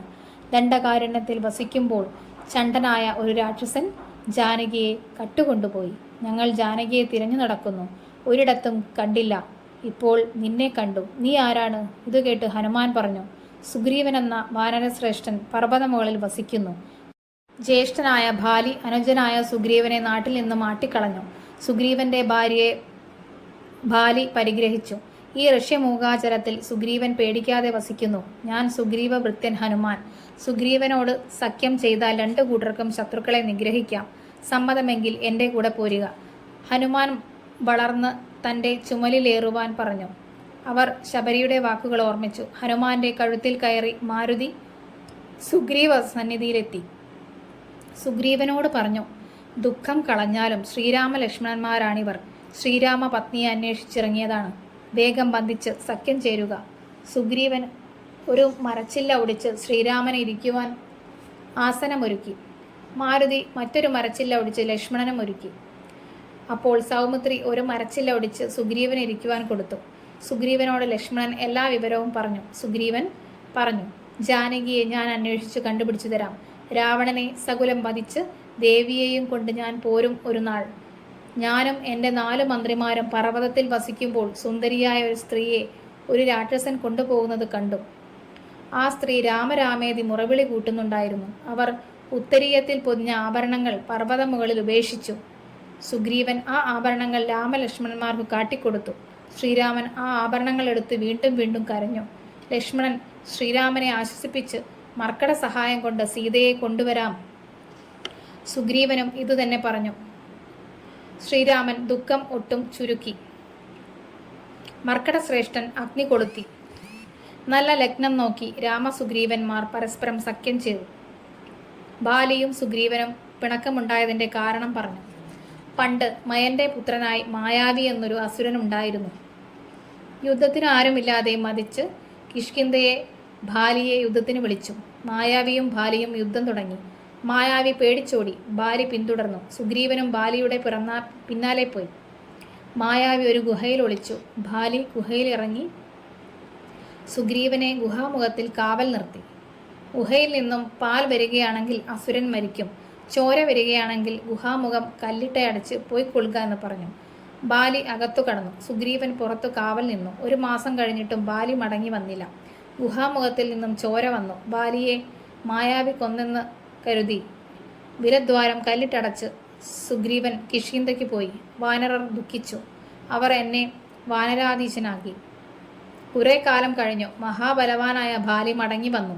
ഞാൻ വിലദ്വാരം അടച്ചത് ബാലിയെ കൊല്ലുവാനാണെന്ന് ധരിച്ച് ബാലി എന്നെ കൊല്ലാനായി വന്നു. ഞാൻ ഓടി പാഞ്ഞു പാഞ്ഞ് ഇവിടെ വന്നെത്തി. ബാലി ഈ ഋഷിമൂകാചലത്തിൽ വന്നാൽ ബാലിയുടെ തല പൊട്ടിത്തെറിക്കും. ശ്രീരാമൻ പറഞ്ഞു, ബാലിയെ കൊന്ന് പത്നിയും രാജ്യവുമെല്ലാം ഞാൻ മടക്കിത്തരും. സുഗ്രീവൻ പറഞ്ഞു, ബാലിയെ കൊല്ലാൻ വളരെ ബുദ്ധിമുട്ടാണ്. ദുന്ദുബി എന്ന മഹാസുരനെ ബാലി തല ചുഴറ്റി എറിഞ്ഞു. മതങ്കാശ്രമത്തിൽ ദുന്ദുബിയുടെ തല രക്തത്തോടുകൂടി വന്നു വീണു. ആശ്രമദോഷം വരുത്തിയ ബാലി ഋഷ്യമൂകാചലത്തിൽ വന്നാൽ തല പൊട്ടിത്തെറിച്ച് മരിച്ചു പോകുമെന്ന് മതംഗ മഹർഷി ശപിച്ചു. വലിയ കുന്നുപോലെ കിടക്കുന്നത് ദുന്ദുബിയുടെ തലയാണ്. ഈ തല എടുത്തെറിയുന്ന ശക്തന് ബാലിയെ കൊല്ലാൻ കഴിയും. ഇത് കേട്ട് ശ്രീരാമൻ തന്റെ കാൽ വിരൽ കൊണ്ട് ദുന്ദുഭിയുടെ തല മേൽപോട്ടെറിഞ്ഞു. അത് 10 നാഴിക അകലെ ചെന്ന് വീണു. സുഗ്രീവന് സന്തോഷമായി. പിന്നെ സുഗ്രീവൻ പറഞ്ഞു, സപ്തസാലങ്ങൾ ഇവയാണ് ബാലിക്ക് മൽപ്പിടിക്കാനുള്ളത്. ബാലി പിടിച്ചു കുലുക്കിയാൽ ഇലകൾ മുഴുവൻ കൊഴിയും. വട്ടത്തിൽ നിൽക്കുന്ന സപ്തസാലങ്ങളെ ഒറ്റ അമ്പെയ്ത് പൊട്ടിക്കണം. ശ്രീരാമൻ ചാപം കുലച്ച് ഒരമ്പെയ്തു. സാലങ്ങൾ 7 പിളർന്ന് ശരം ആവനാഴിയിൽ വന്നു പതിച്ചു. സുഗ്രീവൻ കൈകൾ കൂപ്പിത്തൊഴുതു. അങ്ങ് പരമാത്മാവാണ്. എൻ്റെ പുണ്യം കൊണ്ടാണ് അങ്ങയെ കാണാൻ കഴിഞ്ഞത്. സുഗ്രീവൻ ഭക്തി, മുക്തി, നാമജപം, മായാവിമോഹം എന്നിവയെപ്പറ്റി സ്തുതിച്ചു. ബാലി സുഗ്രീവ യുദ്ധം. ശ്രീരാമൻ പറഞ്ഞു, നീ പറഞ്ഞതെല്ലാം സത്യമാണ്. കാലം കളയാതെ ബാലിയെ യുദ്ധത്തിന് വിളിക്കൂ. ബാലിയെ കൊന്ന് രാജ്യാഭിഷേകം ചെയ്തു തരാം. മൂവരും കൂടി കിഷ്കിന്ധയിലേക്ക് നടന്നു. സുഗ്രീവൻ ബാലിയെ യുദ്ധത്തിന് വിളിച്ചു. രാമലക്ഷ്മണന്മാർ വൃക്ഷം മറഞ്ഞു നിന്നു. ക്രുദ്ധനായി ബാലി അലറി വന്നു. പരസ്പരം മാറിൽ കുത്തി. രണ്ടുപേരും രക്തത്തിൽ കുളിച്ചു. ബാലി സുഗ്രീവന്മാരെ തിരിച്ചറിയാൻ കഴിയാതെയായി. രാഘവന് അസ്ത്രം പ്രയോഗിക്കാൻ കഴിഞ്ഞില്ല. സുഗ്രീവൻ ആർത്തനായി ഓടി ബാലി വീട്ടിലേക്ക് മടങ്ങി. വൃക്ഷം മറഞ്ഞു നിൽക്കുന്ന രാമനെ നോക്കി സുഗ്രീവൻ പറഞ്ഞു, എന്നെ ശത്രുവിനെ കൊണ്ട് കൊല്ലിക്കാനാണോ ഇപ്രകാരം ചെയ്തത്? ശ്രീരാമൻ സുഗ്രീവനെ ആലിംഗനം ചെയ്തു പറഞ്ഞു, യുദ്ധമധ്യേ എനിക്ക് നിങ്ങളെ ഇരുവരെയും തിരിച്ചറിയാനായില്ല. എൻ്റെ ശരം നിന്നിലോ ബാലിയിലോ പതിക്കുക എന്ന മതിഭ്രമമുണ്ടായി. അതുകൊണ്ട് നിനക്ക് ഒരടയാളം വേണം. എന്നിട്ട് ബാലിയെ യുദ്ധത്തിന് വിളിക്കുക. ബാലിക്ക് മരണനിശ്ചയം. രാമൻ ലക്ഷ്മണനോട് സുഗ്രീവന്റെ കഴുത്തിലൊരു മാല ഉണ്ടാക്കിയെടുക്കാൻ പറഞ്ഞു. ലക്ഷ്മണൻ അപ്രകാരം ചെയ്തു. വീണ്ടും സുഗ്രീവൻ മാലയിട്ടുകൊണ്ട് ബാലിയെ യുദ്ധത്തിന് വിളിച്ചു. ബാലി യുദ്ധത്തിന് പുറപ്പെട്ടു. താര ബാലിയെ തടഞ്ഞു. സുഗ്രീവൻ വീണ്ടും യുദ്ധത്തിന് വരാൻ കാരണം അവന് ഏറ്റവും പരാക്രമമുള്ള ഒരു മിത്രമുണ്ട് എന്ന് പറഞ്ഞു. ബാലി താരയോട് പറഞ്ഞു, ബാലേ, എന്നെ വിടും. ആരാണ് സുഗ്രീവന്റെ ബന്ധു? ആർക്കാണ് എന്നോട് വൈരം? അവന് ബന്ധുവുണ്ടോ? ആ ബന്ധുവും മരിക്കണം. ശത്രു യുദ്ധത്തിന് വിളിക്കുമ്പോൾ ശൂരനായ പുരുഷൻ ഭീരുവായി എവിടെയിരിക്കുമോ? ശത്രുവിനെ കൊന്ന് ഞാൻ വേഗം വരാം. താര വീണ്ടും ബാലിയോട് പറഞ്ഞു, നമ്മുടെ പുത്രൻ അംഗദൻ നായാട്ടിന് പോയപ്പോൾ ചില വാർത്തകൾ കേട്ടു. ദശരഥപുത്രൻ രാമനും അനുജൻ ലക്ഷ്മണനും ശ്രീരാമപത്നി സീതയും ദണ്ഡകവനത്തിൽ തപസ് ചെയ്യുമ്പോൾ ദുഷ്ടനായ ദശാനനൻ സീതയെ കട്ടുകൊണ്ടുപോയി. സീതാന്വേഷണാർത്ഥം രാമനും ലക്ഷ്മണനും ഋഷ്യമൂകാചലത്തിൽ വന്നു. സുഗ്രീവനെ കണ്ടു. അഗ്നിസാക്ഷിയായി പരസ്പരം സത്യം ചെയ്തു. ബാലിയെ കൊന്ന് സുഗ്രീവനെ വാഴിക്കാമെന്നും സീതയെ അന്വേഷിച്ചു കാട്ടിൽ കൊടുക്കാമെന്നും. അതുകൊണ്ടാണ് സുഗ്രീവൻ വന്നത്. അവനെ ഇളയ രാജാവായി അഭിഷേകം ചെയ്താലും നീ രാമനെ ശരണം പ്രാപിച്ചാലും. താര ബാലിയുടെ കാലിൽ വീണ് കരഞ്ഞു തുടങ്ങി. ബാലി താരയെ പുണർന്നുകൊണ്ട് പറഞ്ഞു, ശ്രീരാമ ലക്ഷ്മണന്മാർ വന്നെങ്കിൽ അവർ എന്നോട് ചേരും. രാമൻ സാക്ഷാൽ മഹാവിഷ്ണുവാണ്. രാമനെ എന്നോളം സ്നേഹം മറ്റാർക്കും ഇല്ല. ഭഗവാന് പക്ഷഭേദമില്ല. കണ്ടാൽ ഞാൻ പാദാംബുജത്തിൽ വീണ് കൂട്ടിക്കൊണ്ടുവരാം. രാമന് സുഗ്രീവനേക്കാൾ ഉപകാരം എന്നെ കൊണ്ടായിരിക്കും. നീ സന്തോഷിക്കും. ബാലി സുഗ്രീവനെ വധിക്കാൻ പുറപ്പെട്ടു. ബാലിയും സുഗ്രീവനും തമ്മിൽ മുഷ്ടിയുദ്ധം തുടങ്ങി.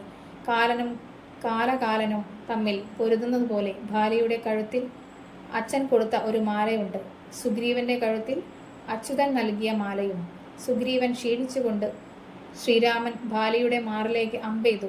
മഹേന്ദ്രാസ്ത്രം അമ്പുകൊണ്ട് ബാലി അലറി വീണു. ഹനുമാൻ ശ്രീരാമനെ സ്തുതിച്ചു. ബാലി ശ്രീരാമചന്ദ്രനെ കണ്ടു ഖേദത്തോടും കോപത്തോടും കൂടി ബാലി പറഞ്ഞു, ഞാൻ എന്തു തെറ്റാണ് നിന്നോട് ചെയ്തത്? എന്തിനു മറഞ്ഞു നിന്ന് എന്നെ കൊന്നു? ഇതുകൊണ്ട് എന്തു കീർത്തിയാണ് നിനക്ക് കിട്ടിയത്? രാജധർമ്മം വെടിഞ്ഞത് എന്തിന്? വീരധർമ്മമാണെങ്കിൽ നേരെ പൊരുതി ചെയ്യിക്കണം. സുഗ്രീവൻ എന്തു ചെയ്യാൻ കഴിയും? ഞാൻ എന്താണ് നിനക്ക് വേണ്ടി ചെയ്യാത്തത്?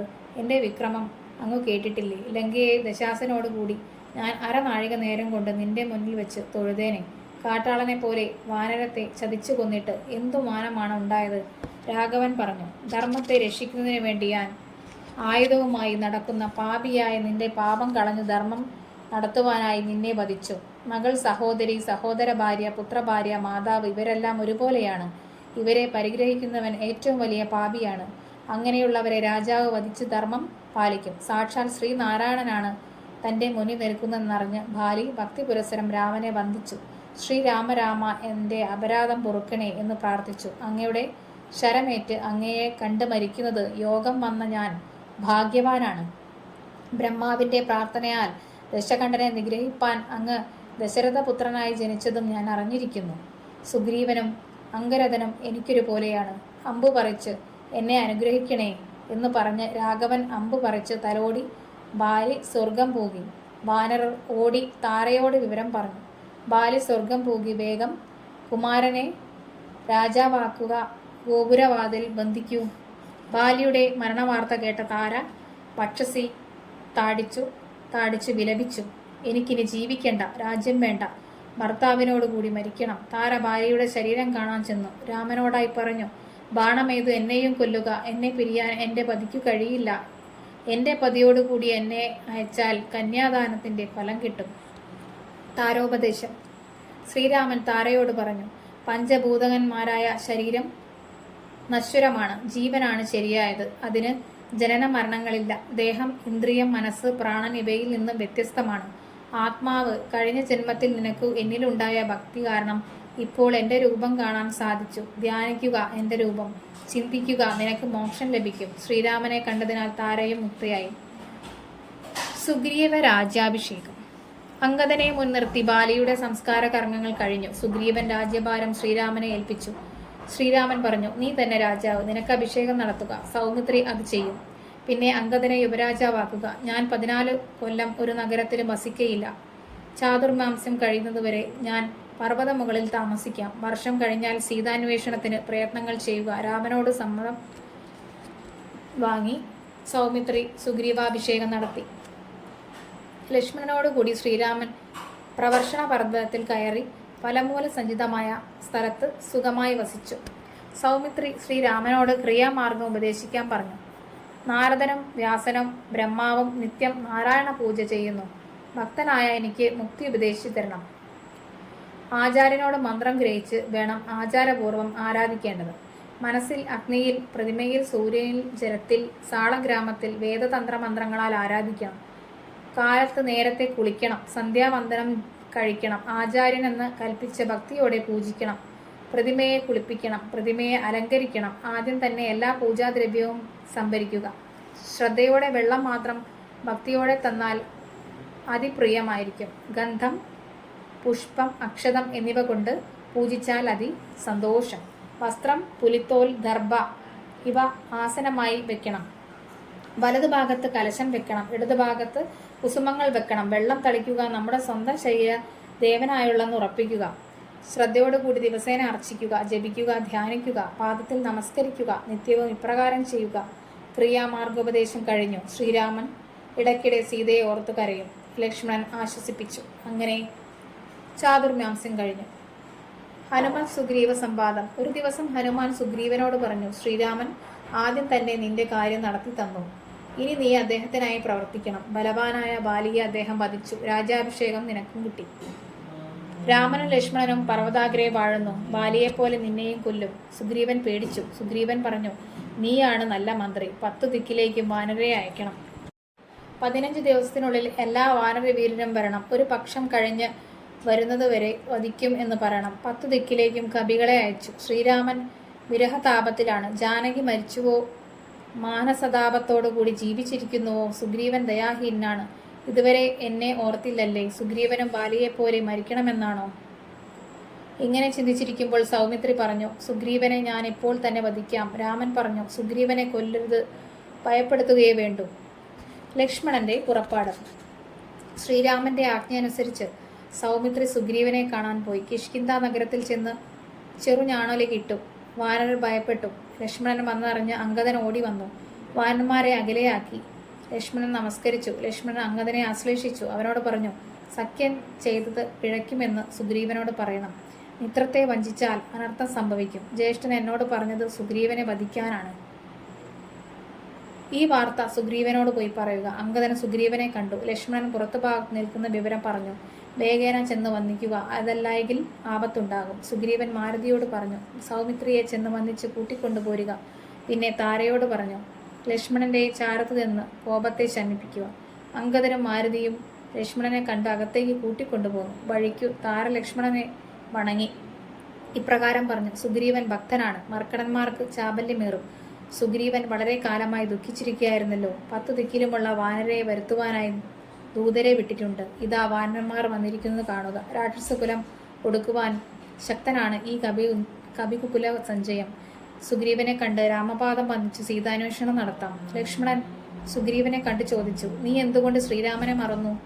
ബാലിയെ കൊന്ന ശരം ഇപ്പോഴും ആര്യപുത്രന്റെ കയ്യിലുണ്ട്. ബാലിയുടെ മാർഗം ഗമിക്കണമെന്നാണോ സുഗ്രീവന്റെ ആഗ്രഹം എന്ന് ജ്യേഷ്ഠൻ പറഞ്ഞയച്ചു. ഇത് കേട്ട് മാരുതിയാണ് മറുപടി പറഞ്ഞത്. ശ്രീരാമ ലക്ഷ്മണന്മാർ ഏറ്റവും ഭക്തിമാനാണ് സുഗ്രീവൻ. ശ്രീരാമ കാര്യാർത്ഥമായി ഉണർന്നിരിക്കുന്നു. നാനാ ദിക്കിൽ നിന്നും കവി സത്തന്മാരെ വരുത്തി ഇരിക്കുന്നു. സുഗ്രീവൻ അർഘ്യാദിവകളാൽ ലക്ഷ്മണനെ പൂജിച്ചു. സുഗ്രീവൻ പറഞ്ഞു, 3 ലോകങ്ങളും നിമിഷാർത്ഥം കൊണ്ട് ജയിക്കാൻ കഴിവുള്ള രാമൻ കാരുണ്യം കൊണ്ട് മാത്രമാണ് എന്നെ രക്ഷിച്ചത്. ലക്ഷ്മണന് സന്തോഷമായി. ഞാൻ സങ്കടം മൂലം ഓരോന്ന് പറഞ്ഞു. എല്ലാം ക്ഷമിക്കുക, നമുക്ക് ശ്രീരാമചന്ദ്രനരികെ പോകാം എന്ന് പറഞ്ഞു. വാനരന്മാരും സുഗ്രീവനും ലക്ഷ്മണനും തേരിൽ കയറി ശ്രീരാമനെ ചെന്നു കണ്ടു. പാദത്തിൽ വീണ് നമസ്കരിച്ചു. ശ്രീരാമൻ സുഗ്രീവനെ പുണർന്നു. സുഗ്രീവൻ പറഞ്ഞു, ഈ കാണുന്ന മർക്കട സഞ്ചയം മുഴുവൻ അങ്ങേക്ക് വേണ്ടി വേല ചെയ്യുവാൻ വന്നവരാണ്. ഇവർ ദേവാംശ സംഭവന്മാരാണ്, അമിത പരാക്രമുള്ളവരാണ്. ജാമ്പവാൻ, മാരുതി, നീലൻ, ഗജൻ, ഗവയൻ, ഗവാക്ഷൻ, മൈന്ദൻ, വിവിധൻ, കേസരി, മഹാബലി, വീരൻ, പ്രമാദി, ശരഭൻ, സുശേഷണൻ, ശൂരൻ, സുമുഖൻ, ദതിമുഖൻ, ദുർമുഖൻ, ശ്വേതൻ, ബലീമുഖൻ, ഗന്ധമാനനൻ, താരൻ, വൃഷഭൻ, നളൻ, വിനതൻ, അംഗദൻ. ഇങ്ങനെ ചൊല്ലുള്ള വാനരന്മാരോട് എന്ത് വേണമെന്ന് ചൊല്ലുക, എല്ലാം ഇവർ സാധിച്ചു തരും. ശ്രീരാമൻ പറഞ്ഞു, ജാനകിയെ കണ്ടുവരാനായി നാനാദിക്കിലും ഇവരെ നിയോഗിക്കുക. സുഗ്രീവൻ പറഞ്ഞു, നാനാദിക്കിലും 100,000 ലക്ഷം കബീവരന്മാർ പോകണം. ദക്ഷിണ ദിക്കിലേക്കുള്ളവരിൽ അംഗദൻ, ജാമ്പവാൻ, മൈന്ദൻ, വിവിധൻ, നളൻ, ശരഭൻ, സുഷേണൻ, ഹനുമാൻ എന്നിവരുണ്ടാകണം. 30 നാഴികനകത്ത് സീതയെ കണ്ടുപിടിച്ചു വരണം. സീതയെ കാണാതെ വന്നാൽ മരണദണ്ഡമാണ്. കവികൾ പുറപ്പെട്ടു. വായുതനയൻ അരികെ ചെന്നു. ശ്രീരാമൻ ഹനുമാനെ അരികെ വിളിച്ചു ശ്രീരാമചന്ദ്രന്റെ പേരെഴുതിയ മോതിരം കൊടുത്തു. സീതയെ കണ്ടുകിട്ടുമ്പോൾ അടയാളമായി ഈ മോതിരം കാണിക്കണം. പിന്നെ ഒരടയാളവാക്യവും പറഞ്ഞു. ഹനുമാനും സേനയും തെക്ക് ഭാഗത്തേക്ക് ഗമിച്ചു. വഴിക്ക് ഒരു നിശാചരനെ കണ്ടു. സ്വയം പ്രഭാദർശനം. കാട്ടിൽ കൂടിയുള്ള യാത്ര, അന്ധകാരം, മാർക്കടർ ക്ഷീണിച്ചു, ഭയങ്കര ദാഹം. അതാ അവിടെ ഒരു ഗുഹ, ചെടികളുണ്ട്, ജലമില്ല എന്ന് ചിന്തിച്ചിരിക്കുമ്പോൾ അതിൽ നിന്നും പക്ഷികൾ പറന്നുയർന്നു. ചിറകുകളിൽ നിന്ന് ജലത്തുള്ളികൾ വീണു. എല്ലാവരും കൂടി ചിന്തിച്ചു, ഇതിൽ ജലമുണ്ട്, നാം ഇതിൽ ഇറങ്ങുക. മാരുതി ആദ്യം ഇറങ്ങി, പിന്നാലെ മറ്റുള്ളവരും ഇറങ്ങി. ഇരുട്ട് മൂലം കണ്ണു കാണാനില്ല. പരസ്പരം കൈകോർത്ത് പിടിച്ചു നടന്നുപോയി. കുറേ ദൂരം ചെന്നപ്പോൾ അതിമനോഹരമായ സ്ഥലം, കുളങ്ങളുണ്ട്, ശുദ്ധദോയത്താൽ പക്വഫലങ്ങളുണ്ട്, കൽപ്പദ്രുമ തുല്യമായി മാനസമോഹനമായ ദിവ്യസ്ഥലം, മണിമയമായൊരു ഗൃഹം.